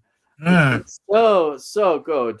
Do you remember when we first started doing the stream? We both reminisced about one particular film, and I think it's a time travel film. That's Millennium.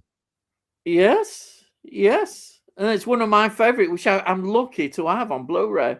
I managed to get a Blu-ray copy of it. I just thought I'd mention that one before you mention what your next time travel film was, just in case you hadn't thought about that one. Yeah, I would include that. If you want to mention that, I was going to say an obvious one, but it's such a warm, kind of friendly film, which is, I bet you would probably guess, which is the obvious one, Star Trek 4, The Voyage. Oh, yeah. So it's such a warm, feel-good movie, and anybody who's not a big Star Trek fan can sit and watch that and enjoy it. We're going to attempt time travel. What did he say? Going to attempt what? Yeah, it's just so good, isn't it? It's entertaining, really entertaining. I just thought to myself, what, they live in the 25th century and they got a big enough aerial to get a picture down to him to say that he was going to attempt time travel. Yeah, and there's so many funny scenes, like, asking where the nearest nuclear oh yeah, the nuclear vessels. Vessels. And of course in the Russian voice it's even better, isn't it? Double dumbass on you too, and all that sort of stuff, isn't it? Yeah, get out the road, you dumbass. Oh, double dumbass on you. So yeah, they're mine. But Time Crimes, well worth watching. Absolutely. I just love that film. I really should upgrade it to I think it may have I know it does have a release, but it's too expensive. I think it's on that imprint. It's quite expensive to get hold of, so yeah, that's not going to happen. Well, not yet. Never. You never know in future. And then we've got Jamie saying, "Hi, Bob." And then, oh yeah, I like that. It's entertaining. It's probably my favourite Van Damme movie. I'm not a big Van Damme fan, but that is such an enjoyable film. It all links together. It's a great story. Who knew that you could do poetry? Van Damme fan. What's that? Hey, I didn't know that. It sounds like a Van Damme fan. It sounds like a Japanese film. Yeah, Clever film. I'm seeing a film tomorrow from Van Damme Van. Yeah, Van Damme fan. Time Cop. I liked Time Cop when it came out. Yeah, it's good. Oh yeah, I know people will say this. I suppose this is an obvious one. But to be honest, I'd have to say Terminator 2. I prefer the other time travel one best. It's Terminator, the first one. I think the first one, actually, I should have mentioned that. The first one is superb to me. Absolutely superb. And then, Bookman saying Planet of the Apes and Predestination for me. Well, great. Oh, Predestination. I haven't heard that one for a while. Oh. Planet of the Apes, classic film. Yeah. Oh, yeah, it is. Good about for T2. Yeah, everybody picks Terminator. Yeah. 2. Terminator 2. But I loved what I do. I love the first one. Good shout. Tony says Time Travel Final Countdown. That's a good film. A Rod Taylor version of Time Machine. Yes. Mine has to be the Rod Taylor one, the 1961. Yeah, not the 2000 one. Not the 2000. Although that's not bad. It's not a bad film. Yeah. Who is it? The bloke that's in it? Guy Rick. Is it Guy? Yeah. What's his name? The bloke who was in Neighbours. I can't think of his name. Yeah, that helps out this crowd. People watching Neighbours. Who's going to stick your hand up if you ever stick your hand up if you watch Neighbours and know the people that were in it? Going back over those years and years ago. You sent me the film with him in Memento. Yeah. Was Guy Pearce? Guy Pearce. Guy Pearce, yeah. Which Memento I wasn't as impressed as I thought I would be. But it's a talk about film. It's one of those films that people talk about a lot. And then we've got Sai saying, must forget about time travel aspect of the Terminator series. Do you know that I quite enjoyed the Terminator series? I thought that was quite good. I've got that. It got cancelled, unfortunately, and it was really getting going. I thought it was. Oh, the TV series, yeah, the Sarah something Chronicles or something. Yes, something like that. I thought it was quite good. Yeah. Two seasons. Yeah, it got cancelled as usual. They didn't conclude because it ended on a quite. Didn't it end where they were back with meeting? What's his name? The leader of the resistance. If I remember rightly, it was another Fox production that basically got a surprise that I think they got a second season because Fox usually cancel things after one. They just pulled the plug. Oh dear. Anyhow, and then Frank Cole says, Delboy, important info for you, my friend. Scroll up a mile. Oh yeah, we did. Yeah, we did that. Thanks very much, Frank. Yeah. And then Si, I find the live game streams therapeutic. Yeah. Oh, that's very nice. Did. Yeah. It was just very nice to see you, Si. That's all I can say. It was really very nice of you. It was interesting because I'm not a gamer, so I was just watching. I think, oh, it's quite interesting. Yeah. And then it's 4 hours in Bell right now. He's right. Rocket Bunny has done 264 hours in that game. Oh, has he? Wow. That's what it says. Look, it's 264 hours. That's a hell of a lot of time, isn't it? Oh, times it by how many hours there are in a, say you work for 8 hours, right? Divide 8, 264, and that's how many sort of days. Oh. Right, because everybody has a job, and then you got about 8 hours after you finish your job before you go to bed, haven't you? Usually about 16 hours, isn't it? Yeah. And Frank says, Rocket was said to I only play games in a single player mode, as it's worth. Yeah, it is worth playing solo. Play solo. Yeah. Well, that's what I've been doing, is playing it solo. I weren't playing it with anybody else. Ah. So. And then Sai says, have you seen that Jacob Elordi, Frankenstein's monster in the latest version, has reportedly had a meeting with Denis Villeneuve about playing the new James Bond? Not sure how I feel about this. No, nor am I. There's been no announcements then officially about this. Is this just a rumor or what? No. You never know. James Bond has so many rumors, you don't know what to believe. Yeah, I mean, I don't even know if they've got an idea on what to do with it since they've got Netflix, and all that sort of stuff. Well, yeah. And how are they going to bring him back? He's dead. Well, yeah. I mean, this is the thing. What are they going to do? What are they going to do? Are they going to reimagine the whole thing by doing them all again? Start it all again before he became. I don't know. Because the continuation would be a bit tricky. Yeah, just a bit. Oh, you can just ignore it. Just pretend it never happened. Oh, look, we just got James Bond. It never happened. Yeah, but they'll have James Bond coming out of a shower saying, "Oh, it was all a dream." Yeah, you could have almost that. Yeah. Hello, Miss Moneypenny. What are you doing here? Hello. Yeah. Oh, I was just dreaming about you. Only you died at the end. Oh, thanks very much, Miss Moneypenny. I love you too. And don't you look very much like Bobby Ewing? Oh, Bobby Ewing.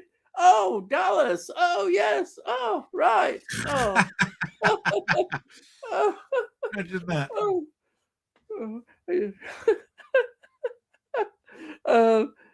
And then Jamie says, Delboy, watch bit of stream you weren't here for. I mentioned I'd watch the outfit which you sent me. There you are. That's why I said I missed a bit. And all I can say is I hope you enjoyed it. I don't know whether you did. All I question. know, all I know is I thought it was a film that you definitely would enjoy.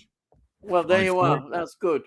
Now, another question. You are popular tonight, aren't you? All these questions. Question to Del.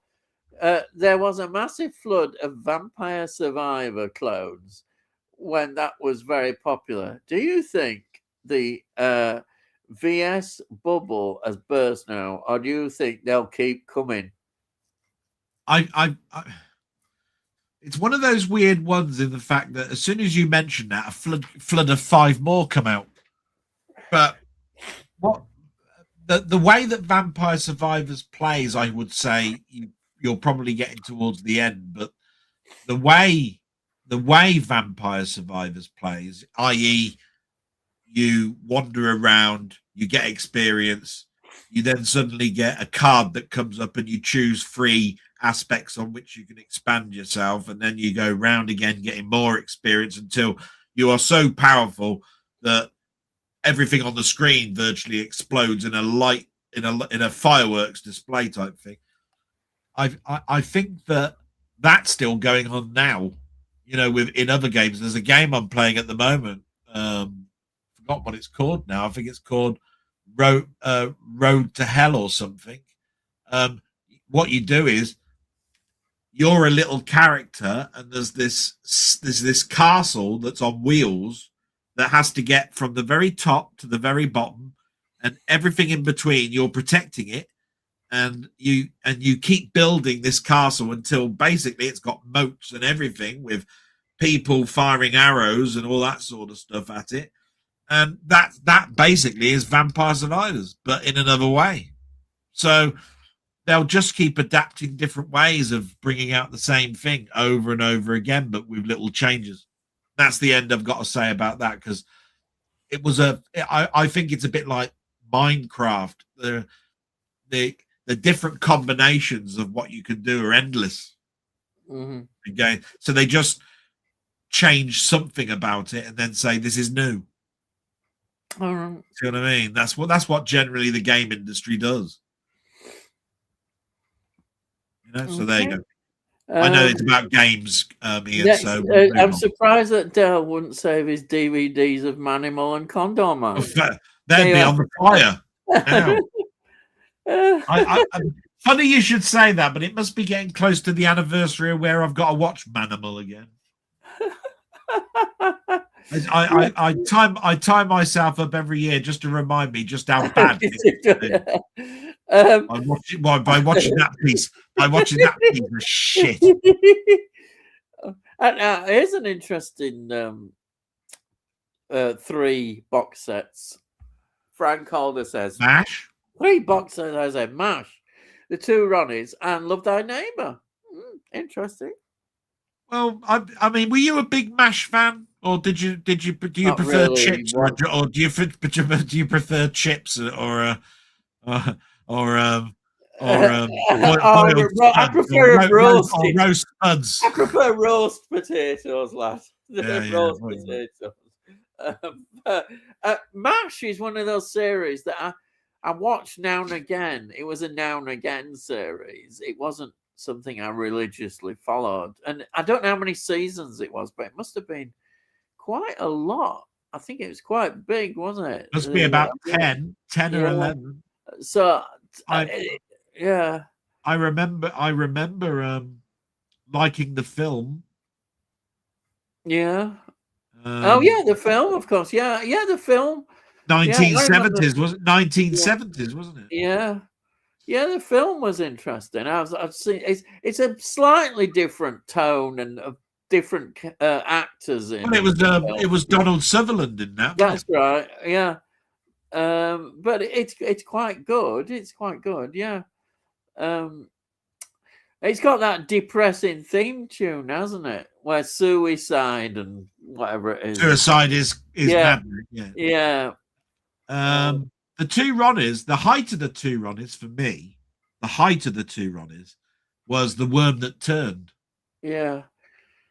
Oh no, the Phantom Raspberry Blower of Old London Town. That was probably the height for me. Yeah. The problem I did like the Yeah. the worm that turned, because it had Diana Dawes and all these sort of women dressed up. And the two Ronnies were dressed up as women, weren't they? Going around doing all the cleaning and the sewing and everything. I think the problem with the two Ronnies, it became, by that time near the end, it had become so familiar, so part of Saturday, that people kind of getting a bit bored with it, which is a strange thing. It's like it had run out of its time. It'd run out, hadn't it? And, what, the two Ronnies? Yeah, it kind of, it's people just wanted something different, I think, in the end from it. Well, I know there was the alternative comedy. I wonder sometimes, because I never got to ask him, but I did meet Ronnie Barker a lot, because he owned an antique store just not too far from where I live. Yeah. So sometimes I'd meet him in that Ronnie in there, because it'd just be in there. Yeah. Even though he owned it, he had people that worked for him. Yeah. The thing about it was, I wonder sometimes if he decided to retire because he went to parties where people were basically just saying how old he was. You know, there was Alexi Sale and there was Rick Mail and all of these sort of stuff saying, that's right, and making jokes of old comedians. Yeah. Two Ronnies, therefore. And apparently he had a right go at Ben Elton, I think. Yes. They famously fell out for a number of years. Wow. About writing and how comedy writing is done. Ben Elton's an award-winning comedian writer, but then again, new generation. So is Ronnie Barker. So I mean, you know, under a pseudonym, of course. You know, we all know the pseudonym. Yeah. So as far as I'm concerned, it's a shame that they didn't get on. But then again, I can imagine Ben Elton being at a party and just turning around and saying, "Oh, you ain't watching those two old duffers like Terry and June and all that." Yeah, that's right. Both or those the Good Life or whatever it is, because they wanted to be separate from that and go, "This is our comedy. This is where we want to." Yeah, we're taking over. And they had to do it in such a way that it was like boxing, you know, where two boxers come in and they have to say shit about each other. Yeah. Then when they've had their boxing match, they say, "Oh, I respect him as a boxer, but you know." Yeah, but there's always that. Bollocks. You know what I mean? You didn't need to do that to sell seats. I was interested in going anyway. Yeah. It's just some of the things that people said. It's not nice. Sometimes people ought to say no. Yeah. That's the best thing. It's the best you can do. That's why it annoys me that why do celebrities think that their opinions are important? I don't give a stuff what celebrities think. Why do they have to voice an opinion about something one way or other? Can't they just keep their mouth shut? Just don't say no. It's simple. Because they make themselves look silly, people do sometimes, just by saying stupid things. You know, sometimes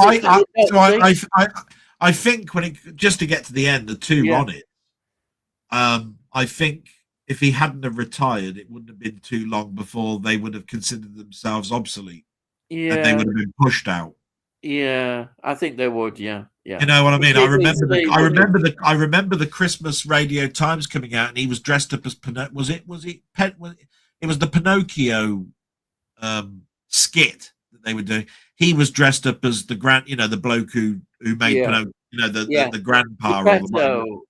I can never remember his name. Yeah, Geppetto. Geppetto, yeah. He was dressed up as him, wasn't he, Ronnie Barker? Yeah.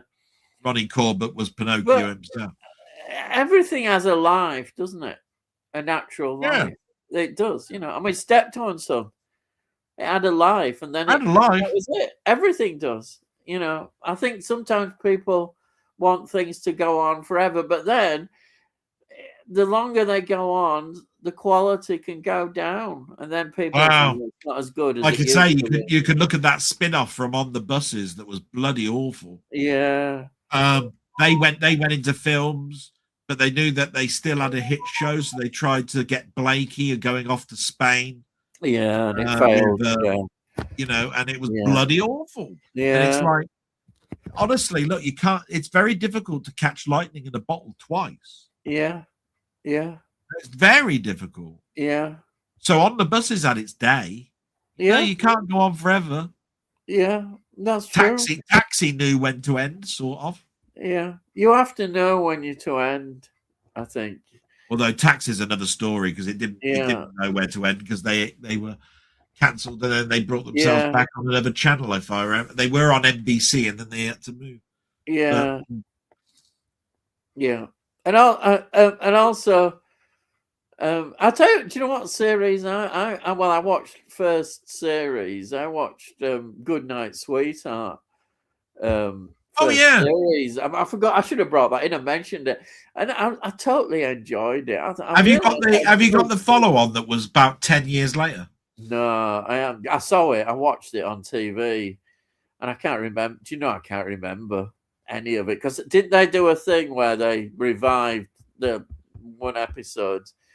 I can't remember. It was a one off. It was a one off special. Didn't he to have finish it off. children?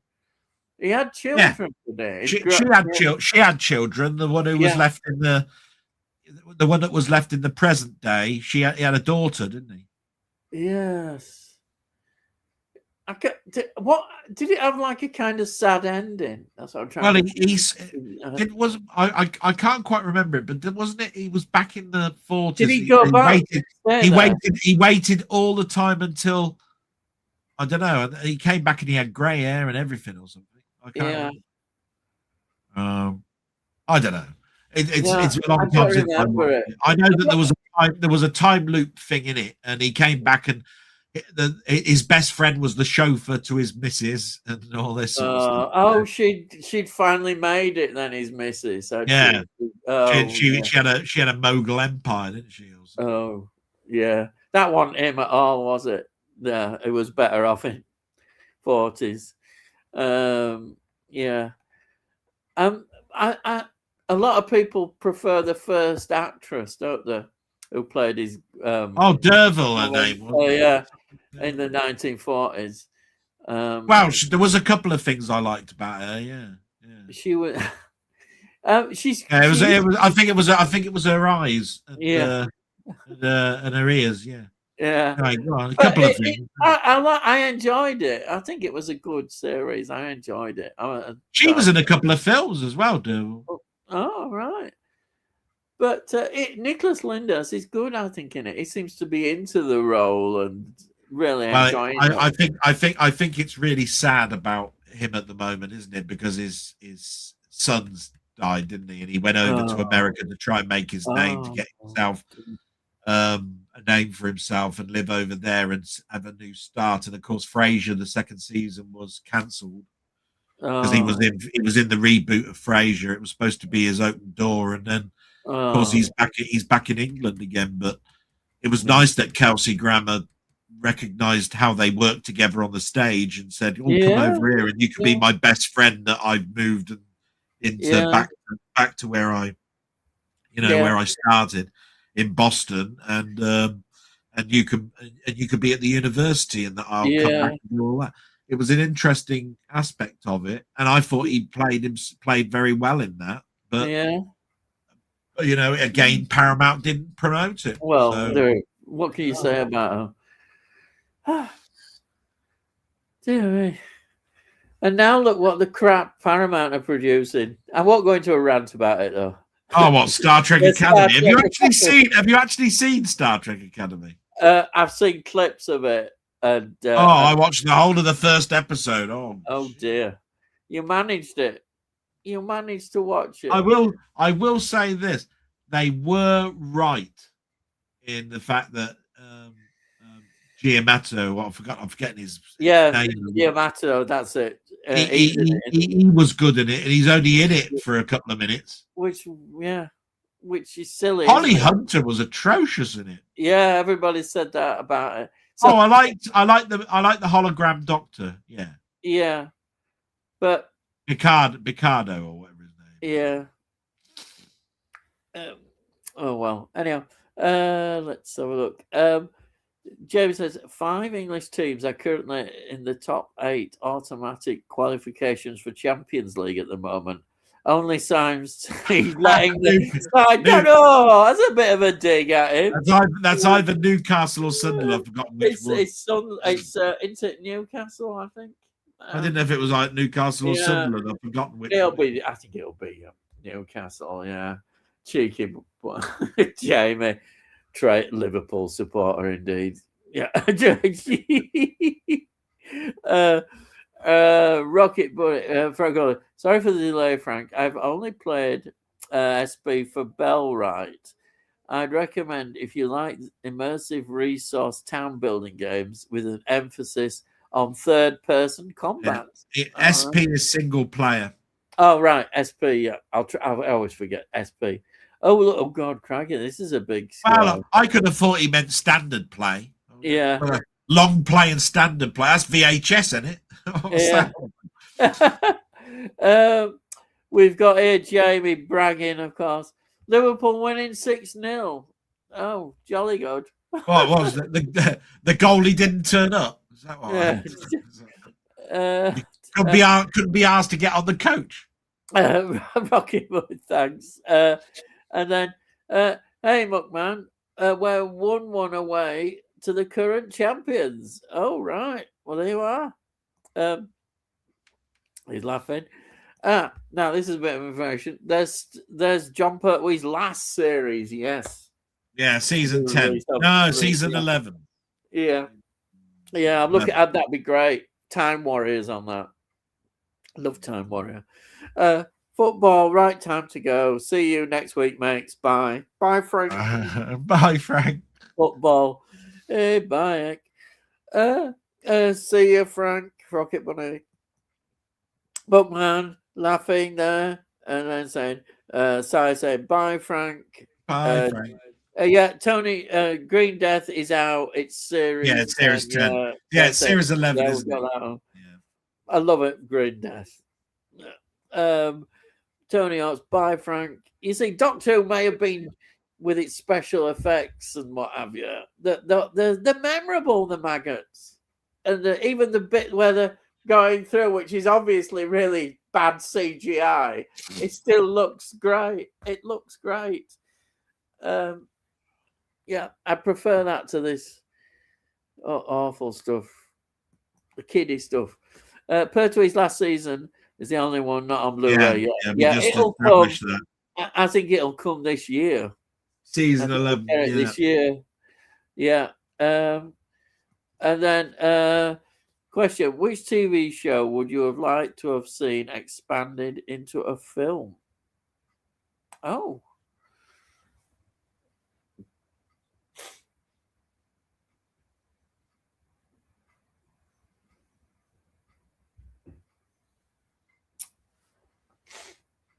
I like anthology films, don't I? So I could say The Outer Limits, couldn't I? Yeah. But no, let me think of something else. I'll think of it as a normal TV series. Oh, Randall and Hopkirk would have been a brilliant film. Yeah. Better than the BBC version. With Bob and yeah, Vic Reeves and Bob Mortimer. Well, at least that had Tom Baker in it. Yeah. But no, he's talking about a film. So Randall I know. I'm trying to think of what my favorite. The X-Files has already had 2 films. First one brilliant. The second one not. The Avengers has been in a film. And that's terrible. That's saw that Avengers film. Oh. Yeah, God. Sean Connery in it as well. It's bloody awful. I don't have to say that, but it's a film that I struggled to watch. It's terrible. Absolutely terrible. Yeah, who was the one who played Mother in that? It was bloody awful, though. Oh, I don't know. The whole film was a nightmare. Oh. What was it? Uma Thurman? Uma Thurman. Yeah, Uma Thurman played Emma Peel. She played the Mrs. Peel role, didn't she? It was awful. She wasn't suited for the role. Oh, crikey. A TV series turning into a film. Yeah, actually, Size mentioned one here. It could have been. I don't know. I love Fringe. I did. He's put Fringe. Yeah, but how would you turn that into how would you turn that into a film? Because it's such a complex, character-driven. It's like saying, right, I'll do Blake 7, and you go, how would you do Blake 7? I mean, you'd need a film that would be about 16 hours long to actually do it justice. Which is why I went Outer Limits, because Outer Limits, at least you could do several stories stitched together and make it into one, and say, there you are, look, there's a 2-hour film, 4 episodes, half an hour each or something, even though they were 50 minutes each. And you there you are, you got your film, because they did that with the Twilight Zone, didn't they? Yeah. Who's to say you can't do that with the Outer Limits?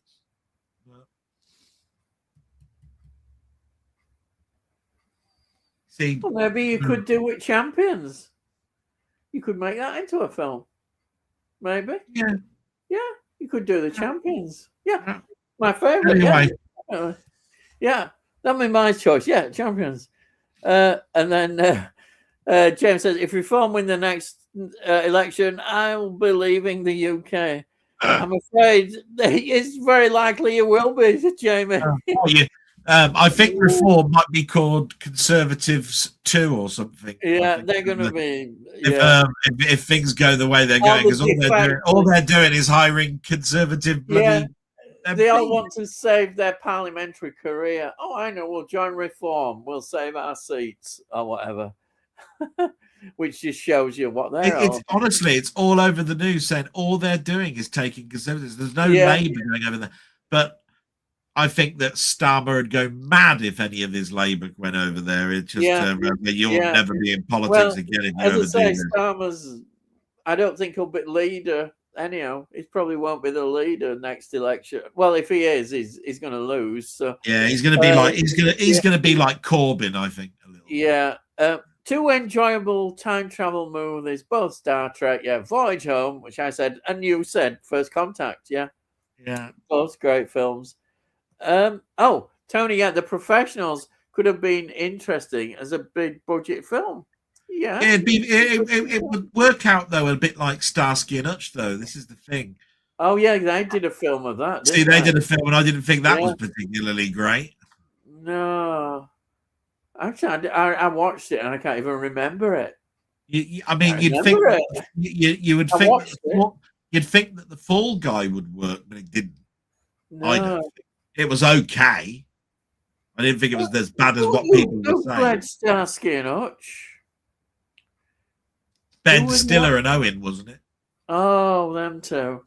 Did they make it more of a parody, or was it a straight? Well, you had Starsky and Hutch at the end, didn't they?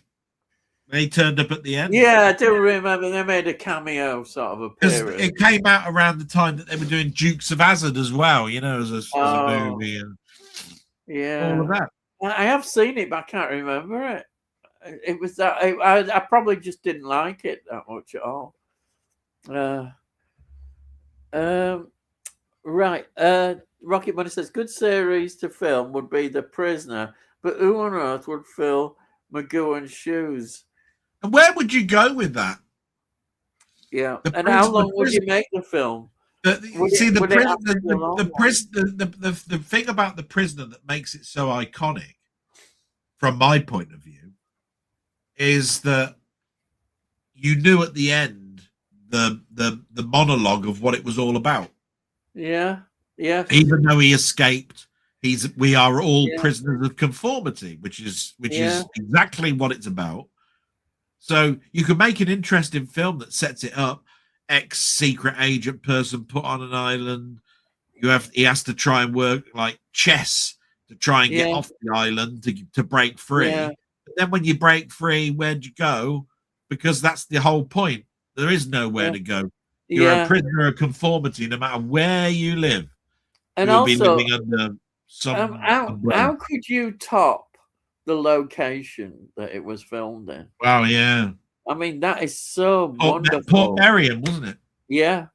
It's a wonderful location. You just couldn't top that. I've been there. It's near Bangor. Yeah, I've not been to it. I'd love to have gone to see it. And then you've got the Twin, haven't you, over in France? Yeah. It's absolutely fantastic, and of course they make pottery and that.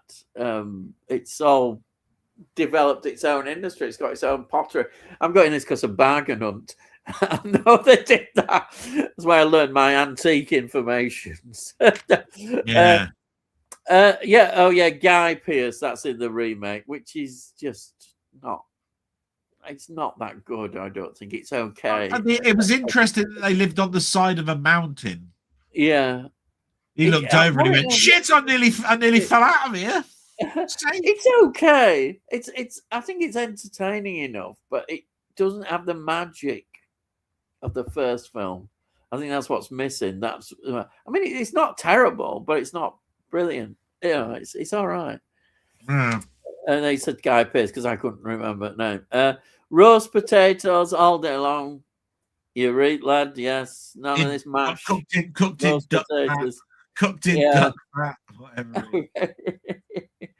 That was his joke about because you're a northern heathen, it'll probably be lard or whatever it is. Lard sandwich, because you gotta have dripping sandwiches or whatever it is. Yeah. Oh yeah. Oh, I used to have them at school. I used to go out to bread and dripping sandwiches. Oh. Wow, you've just got me all excited now about dripping sandwiches. They were but do you remember Steptoe and Son? He was actually making a sandwich for poor Harold, and he had a fag in his hand, and all the ash went on the bread, and he just rubbed it in. Disgusting bastard. Disgusting. And the size of that doorstep, bloody hell. Yeah. Yeah. It's like you could never. He didn't know how to cut a loaf in his life. You certainly wouldn't want him cutting the bread in a shop or toasting some toast with. What makes me laugh is when you see people with these massive burgers piled up with all different things and about this high. Well, patties. Burgers? You can't get them into your mouth. Yeah, I know. You can't get them into your mouth. You have to use a knife and fork. Yeah. You need a samurai knife. Yeah. But they're this high. They're ridiculous. Yeah. I never got into MASH. Saw the occasional episode. I was like that. You just occasionally watched it, and that was it. You didn't get engrossed in it. You don't want to say that, do you? There was a banger of an episode I saw. A banger, because you need the bangers of MASH. Yeah. Bangers of MASH. Yeah. So a banger of an episode the other day. Crinkle cut chips. Yeah, they're all right. I like crinkle cut chips. They're all right. Yeah. I just don't like those curly fries. Oh, bollocks to that. Curly fries. And my mum doesn't like fries full stop because she says, well, there's nothing to them. You have to put about 10 in your mouth to make it taste like there's one chip in your mouth. You know what I mean? Yeah. She's right, though. They're as thin as nothing, isn't there, to them? Here we are. Rocket Bunny says, suggestions for Del. A review series on each episode of Manual would be just hilarious, in my view. I think you should consider it. Sod that. I have to sit through it just by this is a good one. I'm no good at this. A watch along of Manual with his immediate reaction. Oh, I could never. Imagine it. What's that bastard doing now? What's all this crap coming out of his cheeks? Yes. No bloody way he turned into a cat. Bollocks. And watch along. That's all you'd be saying. Bollocks, you bastard. That's all you'd be saying. You'd be saying bastard and bollocks all the time. Every time seeing him sit cross-legged and turn into some sort of like snake or something. What a lot of shit. Right out loud. It says, bloody hell, my predictive text is terrible tonight. Oh, yeah. Don't get me on that. Is that an excuse to say you can't type? Yeah, I've used that a lot. Yeah, it is a nuisance. It's a why they have it on there, I don't know. No, but honestly, I know what predictive text is like. It's bloody awful. I do it all the time, and it just comes up with crap. Yeah, crap. Yeah. Oh dear. And then Rockman says, I would say a lot of that different tradition comedy was done by the 90s. But then Generation Game continued on with Jim Davison, of all people. However, by 2000s, it was all done for certain. So that's why comedy people don't mention as much after 2000. I never got on with Jim Davison. No, I don't. I agree totally. I don't. That's why when Jim Jam said, "Here's a box set for you, Del," and he showed me this up the elephant around the castle. I went, "You could sod right off."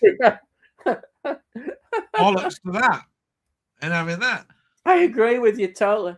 Well, he was in Cinderella, wasn't he, with Charlie Drake? That was big for a while. But horrible! It was awful. I saw it and just I saw a recording on DVD one day and thought it was awful. I won't buy that. Jim Jam recommended it. It's funny because as a child I loved Charlie Drake, and it was a shame that he had to lower himself, but to that he got no money. He had to do something. Yeah. Jim Davison was a big fan of his and asked him to come onto this porno Cinderella thing on stage. Yeah, very sad. There we are. And then tell me what it says. Couldn't stand Davison opening the Generation Green. Oh, I never watched that. But really enjoyed Larry Grayson. Yeah, I thought Larry Grayson was great on the Generation Game. Yeah, well, Isla St. Clair lives round here. Oh, yeah, she was nice. Yeah, he turned it into his own version of the show very well, in my opinion. He did, because everybody, once Bruce had gone, thought, "Oh, who's gonna follow him?" And to be fair to Larry Grayson, he was good, and the viewers liked him. That's what always counts. Yeah. He was I don't think the viewers like Jim Davison as much. Bloody hell. I think it probably went right downhill when he took over. Yeah. And then Si says, "Who shut that door?" Yeah. Yeah. And then, he had strange names. These are all the gay names with strange names like Apricot Lil, Slack Alice. Yeah. And not forgetting his postman, Pop It In Pete. Sorry. And don't forget Everard. I never knew that until a few years later. I thought, because he did that routine in front of royalty, didn't he? Because that's where he got Pop It In Pete. I remember seeing that because he told some really very close to the knuckle comedy. Really. Yeah. He did it like he was talking to sort of a group of old women, having a good sort of laugh. That was his act, and they loved him for it. I don't know. I don't think they realised actually, all of them, what he was. How close. I've forgotten who the milkman was called, but that had a funny name as well. Yeah, Pop It In. Yeah, it's just such a. It says it all, doesn't it? And then, Jamie says, controversially, I didn't mind Jim Davison until he put his racist foot in it. Used to watch Big Break all the time. Oh, it's only a game, yeah. Yeah, I know. It was popular, to be fair. It was a big audience grabber for BBC. Very early on, he did his Chalky and all of this sort of stuff. Yeah. I found him quite funny with that, but then it is racist, that. It just got boring with it. But then he came out as being an actual racist. That's the He didn't really, and of course now he's got a career as a YouTuber kind of pundit, supposedly anti-woke and all this kind of. He's jumped on a bandwagon and got himself on. He fell out famously with one of the Nolan sisters, didn't she? That he made a joke. I think he made a horrible remark about one of the sisters that died of cancer. Yeah, I can remember. And she never forgave him for that, and then she died herself of it. So yeah, oh god. Because I forgot which Nolan sister it was. But. Yeah. Actually, I don't think there's many left. Nolan sisters. I think there's only about one or two. Yeah, there were five, weren't there initially? Yeah. Actually, I may be wrong, but I'm sure I heard that she's got cancer as well now. I may be wrong on that. I know that 2 of them have died of cancer. It must be kind of a genetic sort of connection. I don't know. Somehow. Well, strange. Some people will just turn around and say, yeah, but they used to do the circuits where it was all smoky. And so there's all that. You can put it down to, it's true. The secondhand smoke or whatever. Yeah. There'll be somebody that will say something to do with that, you know. Yeah. Actually, we forget sometimes these comedians, and in a certain period of time, they were appearing in all these nightclubs and places, and there's a hell of a lot of smoking going on. And imagine if they smoked themselves. So they'd have loads and loads of smoke. The nasty thing about cancer is when you delve into it, they're quite right. In the adverts, it says 1 of 2 people will die of cancer. 1 of 2. Yeah. Or 1 in 2 people you will know will die. Yeah. Of cancer. I know, that's frightening. It's like that's half the world will die of cancer. Yeah. Yeah. You just go to yourself, Jesus Christ. Yeah. Yeah. I know. It's one of those anyway. things. What a depressing subject for today. Yeah, Big Break was okay, to be fair. Just didn't think he did Generation Game well, in my opinion. No, I understand totally. Never seen the Avengers film. It's really bad. It is bad. But the thing is, it's about the weather, controlling the weather. And Sean Connery is in it in Scotland. You think if he wanted to control the weather, he'd definitely put the sun up there somewhere. You know what I mean? Everything in Scotland's like bloody raining or windy or bloody cold, isn't it? So I bought my ticket for Primate. Have you put more screenings on? Oh, right. Well, I'm sure you'll enjoy it. Tales of the Unexpected could have made a good anthology film. It could, yeah. Any of those successful ones, Outer Limits, I mean, Black Mirror proved it, didn't it? Black Mirror. You got Tales from the Crypt. You got all sorts. They're great. I love anthology. Anthology, brilliant. Love it. More of it. Yeah. Did you know why Black Mirror has only had a very limited release on Blu-ray? I think there's only no idea. Yeah. Because I was looking, I was thought, I won't mind getting some Black Mirror. I think I might have to buy DVDs of it. I know that the BBC gave it up, Netflix took it over, then when it went to Netflix, Charlie Brooker sort of like did it every now and again. It's like there's 2 or 3 year gap. They ain't done one for a few years now, have they? You know, then comes back, does a great, and everybody watches it and goes, yeah, more, and it'll be another 3 years before you get to the series. They were very good. They were really good. I love Charlie Brooker. I used to love the Charlie Brooker wipe. He used to do his end of year review. He just used to make me laugh. And in January, the Conservatives, and you just know he's just going to take the piss out of everybody. Yeah. And of course, Philomena Kunk comes from that. And I like Kunk on Britain and Kunk on this and that. Yeah. I think Diane Morgan is one of the funniest women in comedy, Diane Morgan. I really do like Diane Morgan. I mean, I do fancy her as well. There you are. That does help a lot. It's a big influence. And then we've got Tony saying, good call site, especially if Amicus had done it. Yeah, Amicus did some great anthologies. Amicus are great. They are, yeah. And then James says, before my signing up, Tory rejects who spent 40 years breaking it. Yeah. So surely people aren't stupid enough to vote the very people in who did an abysmal job. Yeah, but that's the trouble is people are that stupid. That's the thing, isn't it? Yes. Why do you think we've got people in that we've got now? You know what I mean? It's always going to be like this. Good shout, sign. Very good shout. Yes. I know somebody who like this. Was there a Sweeney film? I know there was one and 2 Steptoes. There were 2 Sweeney films. Yeah, there was. Do you know? I think I've only watched one of them. You know. Yeah.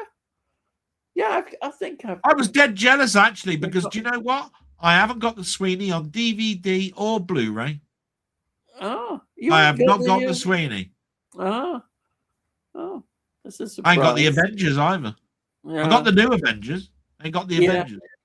But yeah. the reason for it is the Sweeney was just simply that I was buying films rather than TV. And what was the other one I was talking about? The Avengers you mentioned. The Avengers, because there was Yeah, just too many and they were expensive. yeah, yeah. Um, It cost me an absolute fortune to buy 24 as a individual set seat, oh, yeah. And 24 now 24. They you were go into 100. a charity shop and They were keep 100 quid a box set, and there was bloody giving 8 of them them. away now. They're Now giving you them can get away them for like, for about £1. £2.50 or something. Yeah. Oh. But to be fair, I thought it was a good series, 24. Oh, I love the 20. Really I love good 24 series. and the Wire. I like the Yeah. Wire as well. Yeah, I don't see that as much. Is that in charity shops? Yeah, you still see the Wire in charity yeah. shops. And then yes, there has been a Sweeney film yet, and of course I know Tony would say yes, 2 Sweeney films, Sandy. Yeah. Oh yeah, there's a remake. Yeah, Ray Winston did a remake of it as well. Oh, did you? Yeah. Yeah. And Sandy says 2. Wow, I missed them both. You have a look it up. But I think they're both network releases. I think. Yeah. Yeah. Called Sweeney and Sweeney 2, imaginative titles. Yeah, they went out. They went out there for those titles, didn't they? Yeah, they all sat around going, "Oh, what are we going to call it now? Oh, I don't know. Oh, Sweeney, yeah, and now Sweeney 2, yeah, that's it." Yeah. But did they do? I bet Tony knows this. Wasn't there someone called Reagan? Wasn't something done called Reagan? Where it was one character from it, yeah. I'm sure there's something. I bet Tony will know about that. But wasn't that the pilot? Wasn't the pilot? Oh, that's it. It was the pilot, I think. I think the pilot was just called Reagan. Yeah, I think it was. I may be wrong on that. As long as nobody was in the film was called Todd, you were all right. Yeah, Sweeney Todd. And there's they're widely available on DVD or Blu-ray, Sandy. Yeah. I wish I could afford the Blu-rays. Apparently they're gorgeous, but I ain't got the money. I ain't got the money expensive. anymore. You never know. One day you might have loads of money, Delboy. All those investments will come in. You'll suddenly realize that you've got a Blu-ray. One of those steel books that some mug said, "Oh, I've got to have this. I'll pay £1,000, £2,000 for that," and you've got it. I might have a sugar daddy called Tony York too, sending me bloody great big box sets through the post. You never know. I can look at. I can live it out, can't I? Right? Bloody bastard! Little shit. Anyway, carry on. And Sandy says, "Thanks. I'll dash off to Amazon for a look. Also have a look on eBay as well. Go to Music Magpie or Music Magpie. Books. Yeah. And then says it wasn't Sweeney 2 ultra-violent compared to the show. Yeah, is that the one where they go to Greece? I think it could be. I think that could be. I remember the films. Or is it Greece? Or is it Cyprus or somewhere like that? They go to an art. Yes, I think it is. I think it could be. Cyprus. Wasn't it Dennis Waterman's character that was really ultra violent in the first film? Yeah. I think the censors probably put a 15 on it. I'm sure they did. Yeah. Considered violent. And then would love to go to Port Merion, but they don't allow dogs. Oh, sad. But there we are. Port Merion's lovely, yeah. Yeah. Yes, the finale is quite bloody, Si. Won't spoil it for Sandy, but it involves Reagan and a blagger. Oh, a blagger. All right. Duck or goose fat with garlic cloves is best for us. Not for me. No, I like them just. Well, you just want your lard or your dripping, don't you? Yeah, that's it. That's what I want. I don't want no else. But what you do is you boil them first. Well, yeah, because then they're fluffy on they're fluffy on the inside, aren't they? Yeah, and they're lovely, absolutely lovely. Don't bother with those Aunt Bessie ones. Oh, for crying out! Anybody who buys them, I don't know what it is. It's like Aunt Bessie Yorkshires, Aunt Bessie Rosebuds, Aunt Bessie. Honestly, Bessie does everything. Bessie can go do one, as far as I'm freaking concerned. Stupid bitch. I bet you any money it isn't even an Aunt Bessie. It's like Kipling, you know. Yeah, there ain't no such bloke. There ain't no one called bloody Kipling. Just a bloody great factory where you get them all. Yeah. Oh dear. Mind you, I wouldn't be surprised if somebody thought, "Oh, I love these Kipling so much. I think I'll change my name. I'll call myself Mr. Kipling." And you can bet the some nutter has probably done that. And then, honestly, I told you that joke, didn't I? I said it used to be in the goodies. It was in the goodies. It's like, I asked Mr. Kipling, how do you make those exceedingly good cakes? And he turned around and said, I don't know. I've got a really great factory that makes them. Yes, yeah. Right, that was the joke in the goodies. That's a good joke. Because it's like, yeah. Actually, no that's bloody person called Kipling. Good point. Yeah, it has to be goose fat for me. Oh well, jolly good. Oh, sorry, goose specifically. Do you go and get the goose fat? Oh well. And then Del, I think we're going to have to see Manimal content. Yeah, you demand it. Yeah, there you are. Yeah, all three of you. Yeah. Oh.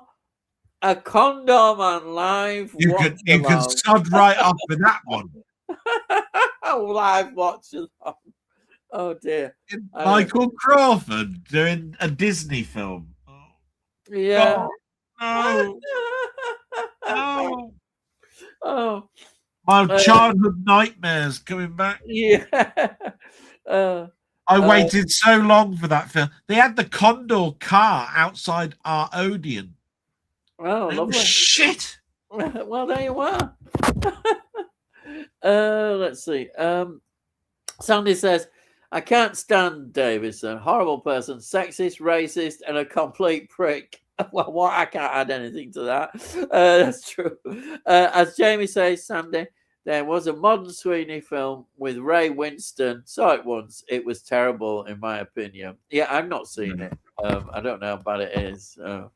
But yeah, it probably just couldn't capture what the original had. Sweeney without Reagan and Carter is not Sweeney, in my opinion. Yeah, that's right, Sandy. Like Kojak with no Crocker, isn't it? Yeah, we agree on Davison. Couldn't have described him better myself. Tony says, yeah, I agree. Rocket Bunny, Jim Davison runs his own TV series called Ustream. It hosts a lot of old shows. However, his YouTube videos really make him look a raving idiot. Shame, as a lot of unit is still great. Yeah, it's the YouTube stuff that's done that. Muckman says, I've just seen your comment about Primate. I'm just checking my local audience and booked up for Monday night. Very good. Yeah. And then never heard of Ustream. It's a subscription. Is it a subscription? It probably is, I would imagine. Yes. Nice one, Si. He says, I might do a little short review. After I've seen it, gone, you've got to do a review now. Yeah. A review. I'll have a Muckman review each week. Yeah, we need a review. From now on. Yeah, come on. If I've got to do Manable and Condor, man, you can do a bloody you can do a film review every week. Yeah. Every time you go to the film theatre, We want a review. No, it's on that. He's got to go every week and do a film each week. If I'm doing Condor Man and Manimal, he can do that. Tony says Regan was the pilot episode. That's it. Part of Armchair Theatre. Wow. It shows him recruiting Carter into the flying squad. Yeah, I thought it was something. I knew it was something like that. Yeah. And, some of them Armchair Theatres are quite interesting. I've got a feeling that they were another network things. They are. Yeah. Bloody expensive and all. Yeah. Shame. I bet there's a lot of television actors that you think, oh, wow, they're in that. I'd love to see that. And then, cool, it says there, sorry. And then bedtime for me. We'll watch while doing some DIY-ish at the weekend.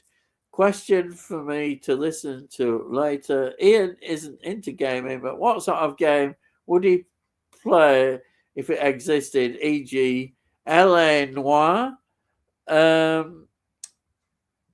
Let's see. Is there any more there? I thought, I'm just seeing he continues. Well, there's a question for you next, but I'll just answer this. Yeah, so if there was a genre like you could be in a science fiction film game, what would it be like? Or what would it involve? Like Dune or something? I think if I was going to get into do any games or be into games, then it sounds like the sort of thing that I probably would choose. Those sort of games where you're creating things and crafting. Yeah, rather than just shoot me up, beat me up, which sound fun, but somewhat more creative. Do you know what I thought you were going to say? I thought you were going to do a game on like fish finger salesman. Oh dear, that joke. Yeah. With you with your beard, right? Selling us, having a stall of fish fingers. Yeah, you got to sell as many as you can in a summer or something. Our Delboy trying to pinch all the fish fingers and all the Manimal DVDs, which he pretends he's just getting rid of. He wants to destroy. Yeah, bollocks. Yeah. On to the next one. Yeah, that's what you've got. I should put that down as a task. You've got to collect all these Manimal DVDs. That's going to be a task for you in a game if I did one for you. Yeah. I'll do my bloody Kenny Everett impression in a minute. When it comes to those Manimal DVDs, I'm going to roll them up, stick them in a field, and bomb the bastard!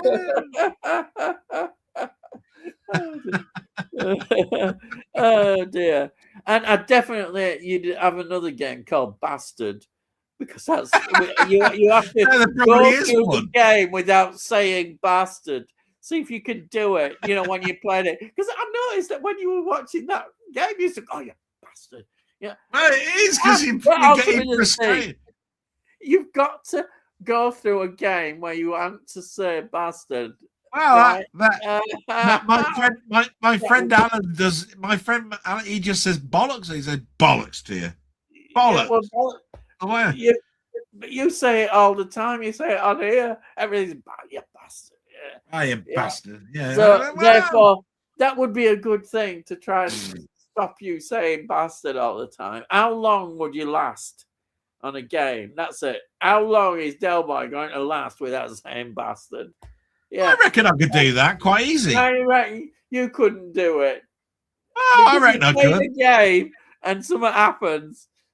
You're not gonna. You might say, but you might try and train yourself to say. That's what I'm saying. Bollocks, but I bet it'd slip out, bastard. I bet it would slip out. Don't call me a bastard. It would. It would. It'd slip out. Anyway, have you answered this question? What are you going to do? Science fiction or something? I just said, yeah. I'd just say, maybe a crafting game. Yeah, maybe like solving a crime or something. Oh, okay. Trying to find this wonderful female fatale. This woman who's sort of there, and you're never quite sure about her. Is she Oh, evil? Is she an Rocket, evil but woman, or is she a goodie?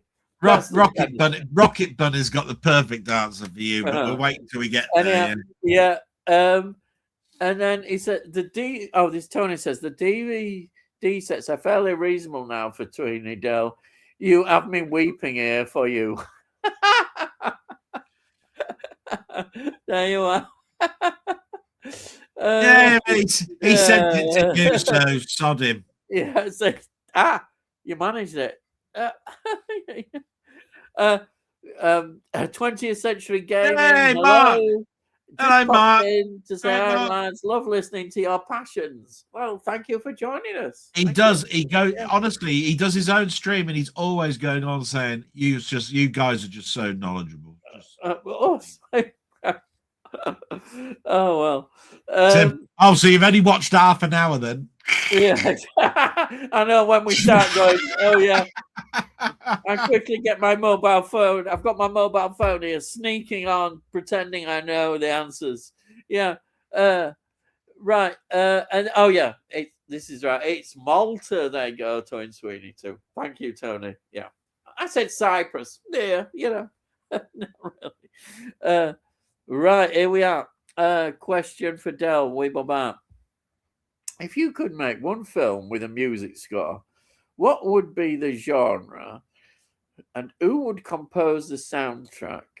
Both of you can answer both questions. You see, music score business. I don't know. You could make one film. Yeah, I'll tell you. I know I'd put then. I'll do it, and then you can go on. So I'm not. It look like I'm copying you. I would choose Morricone. I'm quite impressed with Morricone, and also I saw this. I think I told you, we're doing this gangster film he was doing, yeah. Yeah, he did a number in Italy, an Italian gangster film. Yeah, I loved it. So I would do that. I would have Morricone style. I would do if I could do it, and I would have and do it in a gangster film. Yeah, there you are. Well, because I don't really know much about these soundtracks, but I was impressed with that. I just thought it was interesting. I'd like to. I mean, there's a number of answers for me with this because there's a number of different composers that I'd choose. Now, if I was doing a Hitchcockian type film, I'd choose, Bernard Herrmann. And I wouldn't mind doing something like that in a mold of sort of like North by Northwest. If I was doing a comedy, I think I might choose a romantic comedy. I'd choose Georges Delerue. And if I was doing a science fiction, I might choose Jerry Goldsmith. And one more. There's one. So if I was to choose one of those, I think I'd probably go with science fiction because science fiction has been a passion of mine. I'll tell you something. I stumbled across it on YouTube. There's this series. It's called Criterion Closet, and they invite people into this like sort of room, and it's full of Criterion releases, and they get to choose 5 films that they can take home. They can take them. Oh, big box sets even as well. It's really nice because I'm thinking, well, what would I choose? There'd be loads. And I saw one episode and it had Hans Zimmer in it. He was there choosing his 5 films. So they have a lot of interesting people. I just stumbled across it. I think it's the Criterion Closet. And they have actors, directors. You ought to have a section, Ian, like mine at the end that says what I watched on YouTube, and then it's out and say, look, I watched Criterion Collection. I'd recommend it. It's just a nice short, 5 minutes, or maybe most about 7 minutes. But it's good because it's nice to see what people's tastes in films are and why those films mean a lot to them. You know, everybody chooses films that are very personal if you get told to, and you have a reason of why you're choosing a particular film. And I just find it fascinating. Even if I don't know the people that well, it's just interesting what people will choose. The other thing that is rather funny for me is that you realize as age how what people age so much. So they'll say, "Oh Yeah. look, Ben Affleck's here to choose," and I'm going, "Huh? Ben Affleck? He's aged a lot." Oh, I nearly sent you a Ben Yeah. Affleck film because there Yeah. was a download for R.I.P. Oh, was that? I think that was one of those terrible. You get I think it's a Netflix film. I think. yeah. No, I thought sometimes you get people and it's almost a trick. That I've seen them on Facebook where they say so and so's died or whatever, rest in peace, and it's just bullshit. They haven't died at all. I don't know why they do that. No, apparently it's an actual film. I think it's Matt Damon and Ben Affleck in a film together for the first time, and it's called R.I.P. or something. Yeah, but I was just fascinated because they say they had all these different types of people. A director, of course, what they like, and actors, and say Zimmer's a musician. What his favorite films was. It was just interesting. I was thinking, God, I wouldn't mind doing that. Just grabbing loads of. We can take them home with them. Jonathan Frakes and Brent Spiner were in a YouTube video this week called Name Drops. Oh, and they talked about what their favorite films. Apparently, Brent Spiner's it's The Searchers. Oh yeah, that always gets mentioned, doesn't it? Yeah. I didn't know that. I went, oh really? I didn't know that. Searchers. Have Apparently, you Jonathan Frakes is the Wizard of Oz. I think is. Have you got Searchers? Yeah. I bet you got. I've got it in 4K. I don't know if I've got it on 4K. Is there a 4K? Well, is there a 4K release of it? Actually, I don't know. No, I mean, the reason I've got it is my dad loved westerns. Yeah. It's such a well-known western. It is. It's one that always gets mentioned. If people are doing westerns, they. Is John Ford in that? I think he's actually in it. Is it? I think is John Ford in that film? I think it is. He is, isn't he? It's obviously a Wayne film. Yeah. Oh, yeah. But they think it's one of the greatest westerns, don't they? I mean, actually, like I said, in my top 5 things, I'm probably doing westerns next. Once I've got to the end of historical films. And then are you going to follow that up with Easterns? Oh dear. What? Well, I suppose I could do Japanese films. Chinese then you could do North. Then you could do Northerns. Or South Korea. You do everything in Yorkshire. Yeah, you could do Southerns. Yeah, not like these blooming Southern softies. Yeah, blooming heck. And then I told you, we go out says good night all. Good night. Thank you for joining. Night, night, Bob. Tony says, and Si says night. We Bob. Jamie night, Bob. And 20th Century Gaming 64. Would love to see one of you do a review of The King of Comedy with Robert De Niro and Jerry Lewis. There he is. There's one for you. Come on, Delboy. It is not bad. That film got slated when it came out. You could do one. I'm trying to encourage you to do some content. It was absolutely slated. There we are. And yet it's quite respected now. In fact, I think Scorsese lost money and they wouldn't hire him to do films. Yeah, for a number of years when that film came out. Which is a shame. Yeah, because it is about Mr. Entertainment. It's comedians that go on to talk shows and do the monologues, which is a big thing to do, which is why Jerry Lewis and all of that were respected in those areas, because once they'd finished with their film career, they were sort of like doing that. Yeah. Yeah. So, yeah. Oh, Brilliant. oh, yeah. Have you ever seen The King of Comedy? Yeah, a long time ago. Yeah, I thought it. De Niro. What can I say? I can't. Jerry Lewis was that the last film he made? I think it could well be. Yeah. I think it could well be because he certainly had a few problems with his past. Well, he's unhinged a little, isn't it? Kidnapping Jerry Lewis. Yeah, I mean, it's but yeah, it's an interesting film. It's not one that immediately people perhaps under De Niro will think of. Yeah, very good. And then Rocket Bunny, any Santa games out there for Ian? Right, yeah. Remember, I told you Rocket Bunny had the best one for you. We need to get you in a Santa game. Ian Hill as Santa. Oh no! Yeah, dear. It's rubbing off your that thing about me. Well, we got to get you in a Captain Burnside game. I tell you, we have got to get you in. Yeah. I want to know what your breaded cod tastes like. You never have a go at Jamie, do you? You never have a go at Jamie. I do. Yeah, I do. With his feet. Yeah.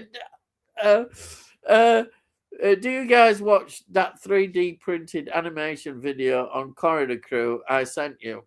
Yes, that was a while ago, wasn't it? I remember you sending this 3D thing. Yeah. And I saw it. Yeah. It was in my disc. It was on my Discord. I clicked on it. Yeah. Great. Yeah. Thank you for sending it. And then Delboy says, yes, Jamie. There you are. Yes, thanks, Jamie. And then, he's seen it. Jamie's seen it. Crikey. Somebody else. I love Criterion Closet. I watch almost every one. See, all these people that know great channels to watch, but never tell anybody any of them. Well, now can you remember that? You have a look at that because I'd love you to see that. This is the reason why I got a Discord for people to recommend things. Write it down on your pad.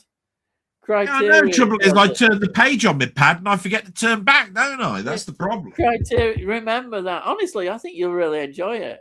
I think it's just called Criterion Closet. I'm glad Jamie loves it as well. Yeah, he's watched almost every one. Yeah. I think I don't think they've done as many recent ones, but if you think I'm writing down, do a series on Manimal, you can get. Yeah, do a series on Manimal as well. Yeah. Each episode dissected and looked at, and without using that word. But you can say bollocks. I suppose you can say bollocks a lot. Bastards, the lot of you. Yeah. Come on, next one. Come on. Rocket Money. On a more serious game suggestion for Ian, it might be worth trying some Telltale games. Yeah. Like interactive TV movies. All sorts of genres available. Lots of genres. Yeah. For example, I'm playing The Expanse at the moment. There are superheroes ones, more detective ones. Just kick back with a controller and hit the odd button every now and then. Telltale Games, before the studio was disbanded, they did their most famous one was The Walking Dead. Yeah, they did a Telltale Walking Dead. They did a Back to the Future. They got the voice actors to come back and do the interactive movie type thing. You know, they were really a great studio. But anyway, I don't want to go on. We'll move on. Yeah, The Expanse. Yeah, brilliant. Ian, watch the Criterion Closet with Natasha Lynn. It's hilarious. Most people choose about 6 or 7 films. She goes crazy. I have seen that one. She does. She really. That. Have I got to return them? I can imagine that. Have I got to return them? Have I? Yeah. No, they give you a bag. They give you this black bag, and you put them in the black bag. But they're there with these massive box sets, which God knows that. Could you imagine how much a Criterion box set costs? I can imagine you two, Robin bastards, taking free Ford vans with transit vans and saying, right, I'll have the lot. I would. Yeah. Just stick him at the back of the van and go, there you are, thanks, lads, bye. Yeah, you can get Lynch box sets, Visconti box sets. You can get about every box set you can think of. They're wonderful, but expensive. I was looking up. I was like, oh, some of these Criterions look really good, but they're bloody expensive in this country, aren't they? I have to barricade my door in front of my house because you kept saying where things were in the garage. Well, Rob Dell's garage. All your valuable steel books that you don't open, they're worth a fortune now, probably. Yeah, just go around this house, look, have a nice little rummage. They're all in his garage. Thanks very much. He's got, rare ones that are probably nobody's got, I know you've got one, and I know you wouldn't get rid of it, but it's, I think, quite expensive. Is that Star Trek: The Motion Picture box set? It's a big. That's extremely rare, isn't it? I know it is. I've looked it up. Yeah. Dead Space is one of the scariest games I've ever played. Yeah, it is. Game which I completed twice. Scary as hell, though. Great atmosphere. Well, that's good. It is. It's set on a. Well, obviously, you're in a spacesuit and you're going through a sort of like a spaceship. Yeah, it's a scary game. I haven't played it for a long time. They remastered it a couple of years back. Brought it up to speed because it is about 20 years old now, about 15, 20 years old. So they spruced it up with modern graphics and brought it back out. Great. Yeah. 20th Century Gaming says, I've heard of Jeremiah Johnson.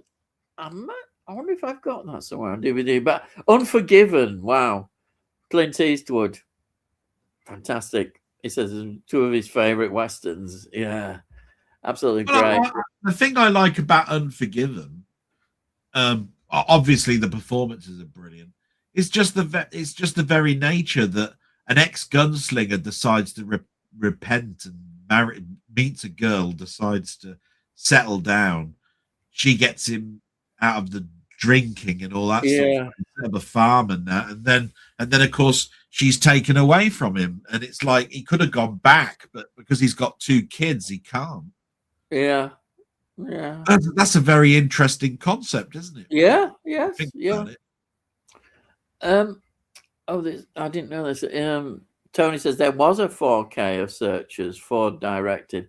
It's not a favorite of mine, although I know it's highly regarded. I have a DVD of it. Yeah. Oh, well, that's like winging its way to you then, isn't it? Yeah. The Searchers is overrated. I was surprised it wasn't in the box that arrived today. Although Ford captures Monument Valley superbly. Have you ever been to Monument Valley? It's a gorgeous valley. Have you ever been? I haven't. Go on, name drop. You can't. No, it really is. It's a beautiful place. Yeah. Because I was going towards Death Valley. Yeah. Monument Valley is just iconic because of those three the mounds that are there. But every rock that's there's got a rusty color. It's sort of like a an orangey, rusty sort of like. It's gorgeous. You can see why I could just be there forever. Yeah, I would not get sick of that view. You can see why they used it. All these backdrops for westerns, can't you? You can see why they did that. There's so many westerns have that as a backdrop, don't they? And then 20th Century Gaming says, I always thought the Joker was inspired by the King of Comedy. Well, when you consider the Joker, he means the film The Joker.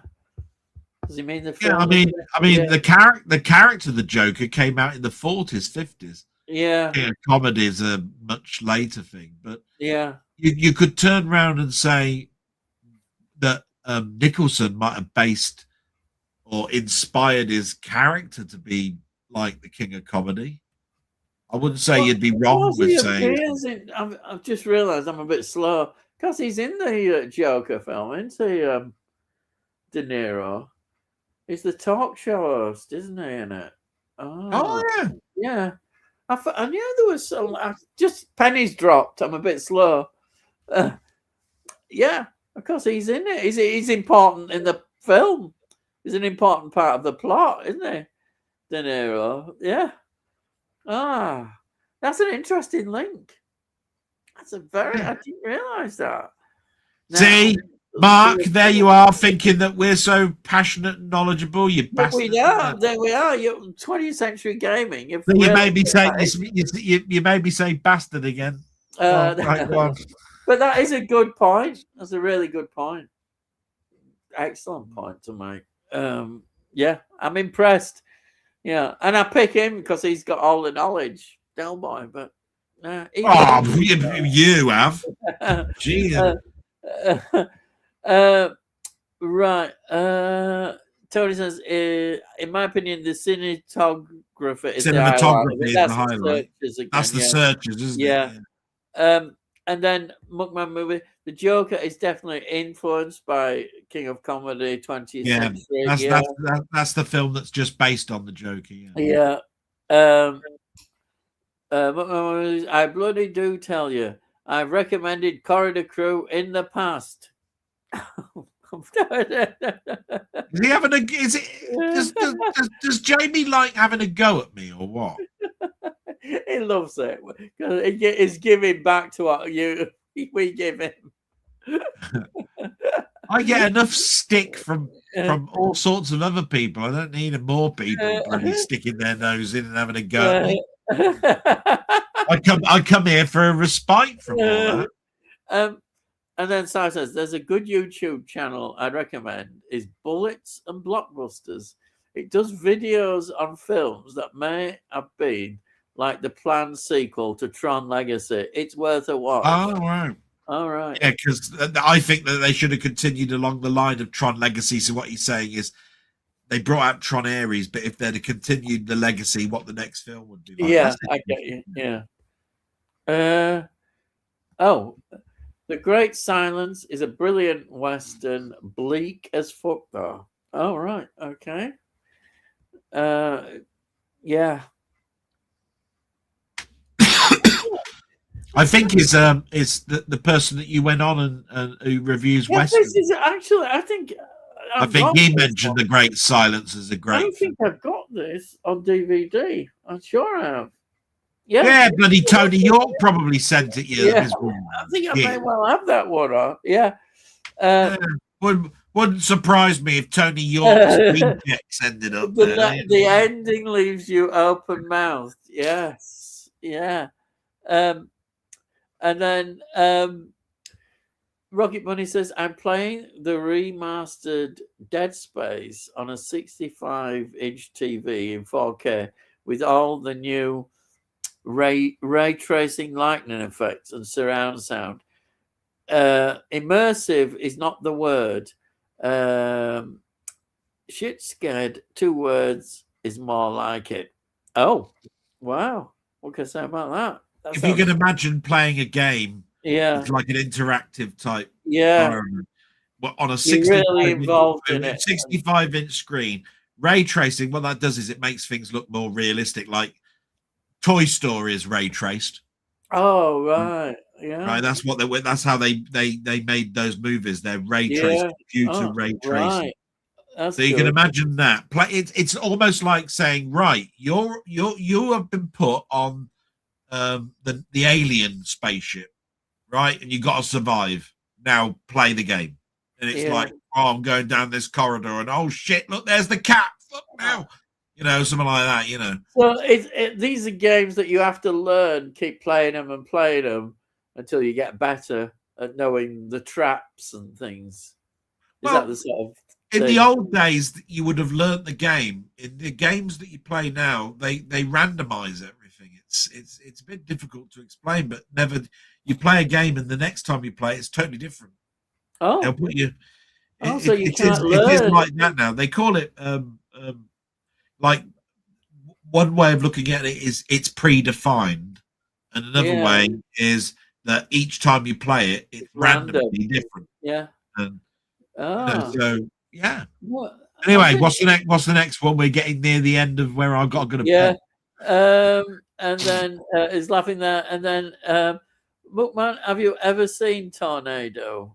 And then Muckman saying, watch Great Silence, Ian. It's fantastic. Don't. Well, are you gonna watch Great Silence? Yeah, I might do. Yeah. Don't think so, Si. Never had it on DVD. Great Silence. Yeah. And then he's put makes a change. Yeah, bloody hell. Tony, Eureka Blu-ray. Okay. Do some good stuff, Eureka, don't they? Yeah. Oh, they're good. That's where I got that Man from All Seasons is Eureka, isn't it? I got a copy. Apparently, it's about a Japanese girl hunting down the killers of her father. It's set in the 1800s, and that's it. That's the last comment. Oh, there's another one here. I've not watched it yet, though. Bloody hell. Hang on. Let's get the calendar out. There's a film. Si hasn't quite watched it yet, though. Yeah. Right. You flipping heck, that's as rare as rocking horse shit, isn't it? Oh no, dear. Oh dear, what can I say? Okay. A film Si Robson's not watched. My God, stop the presses. Oh dear. And then we've got Tony saying good night all and thanks. Yeah. Good night. Thank you, Tony, for joining us. Thanks, Tony, you little shit. Yeah. And then sounds good, Si. We'll look out for it. And yeah, I think that's it. We've got to the end now. So thank you, everybody. Wait, there's another one. I think they're leaving as well. Si, 99 guys, and thanks for great chat. Especially shout out to Mrs. Dell. Thank you, as always. No, thank you so much. And good night, all. Don't let the bed bugs bite. As if we'd do that. Yeah. Oh, and then Rocket Bunny. Cheers, guys. Have a good one. Take care. You take care. Thank you very much for joining us. And yeah, that's it. Right. So let's give our normal farewells. Thank you for joining us. It's good night from me. And it's good night from him. Come on. Good night. And it's good night from him. Good night. That's it. But no, I always say my good nights and say thanks to everybody for all your support. And I just want to say thanks to Ian for letting me come on. He's the most generous, supporting bloke you'll ever come across. But I always end with saying salute, because Frankie Howard and Pompeii, and that's my childhood comedy gold. Over to you, Ian. And all I've got to say is, I'll see thee again. Bye.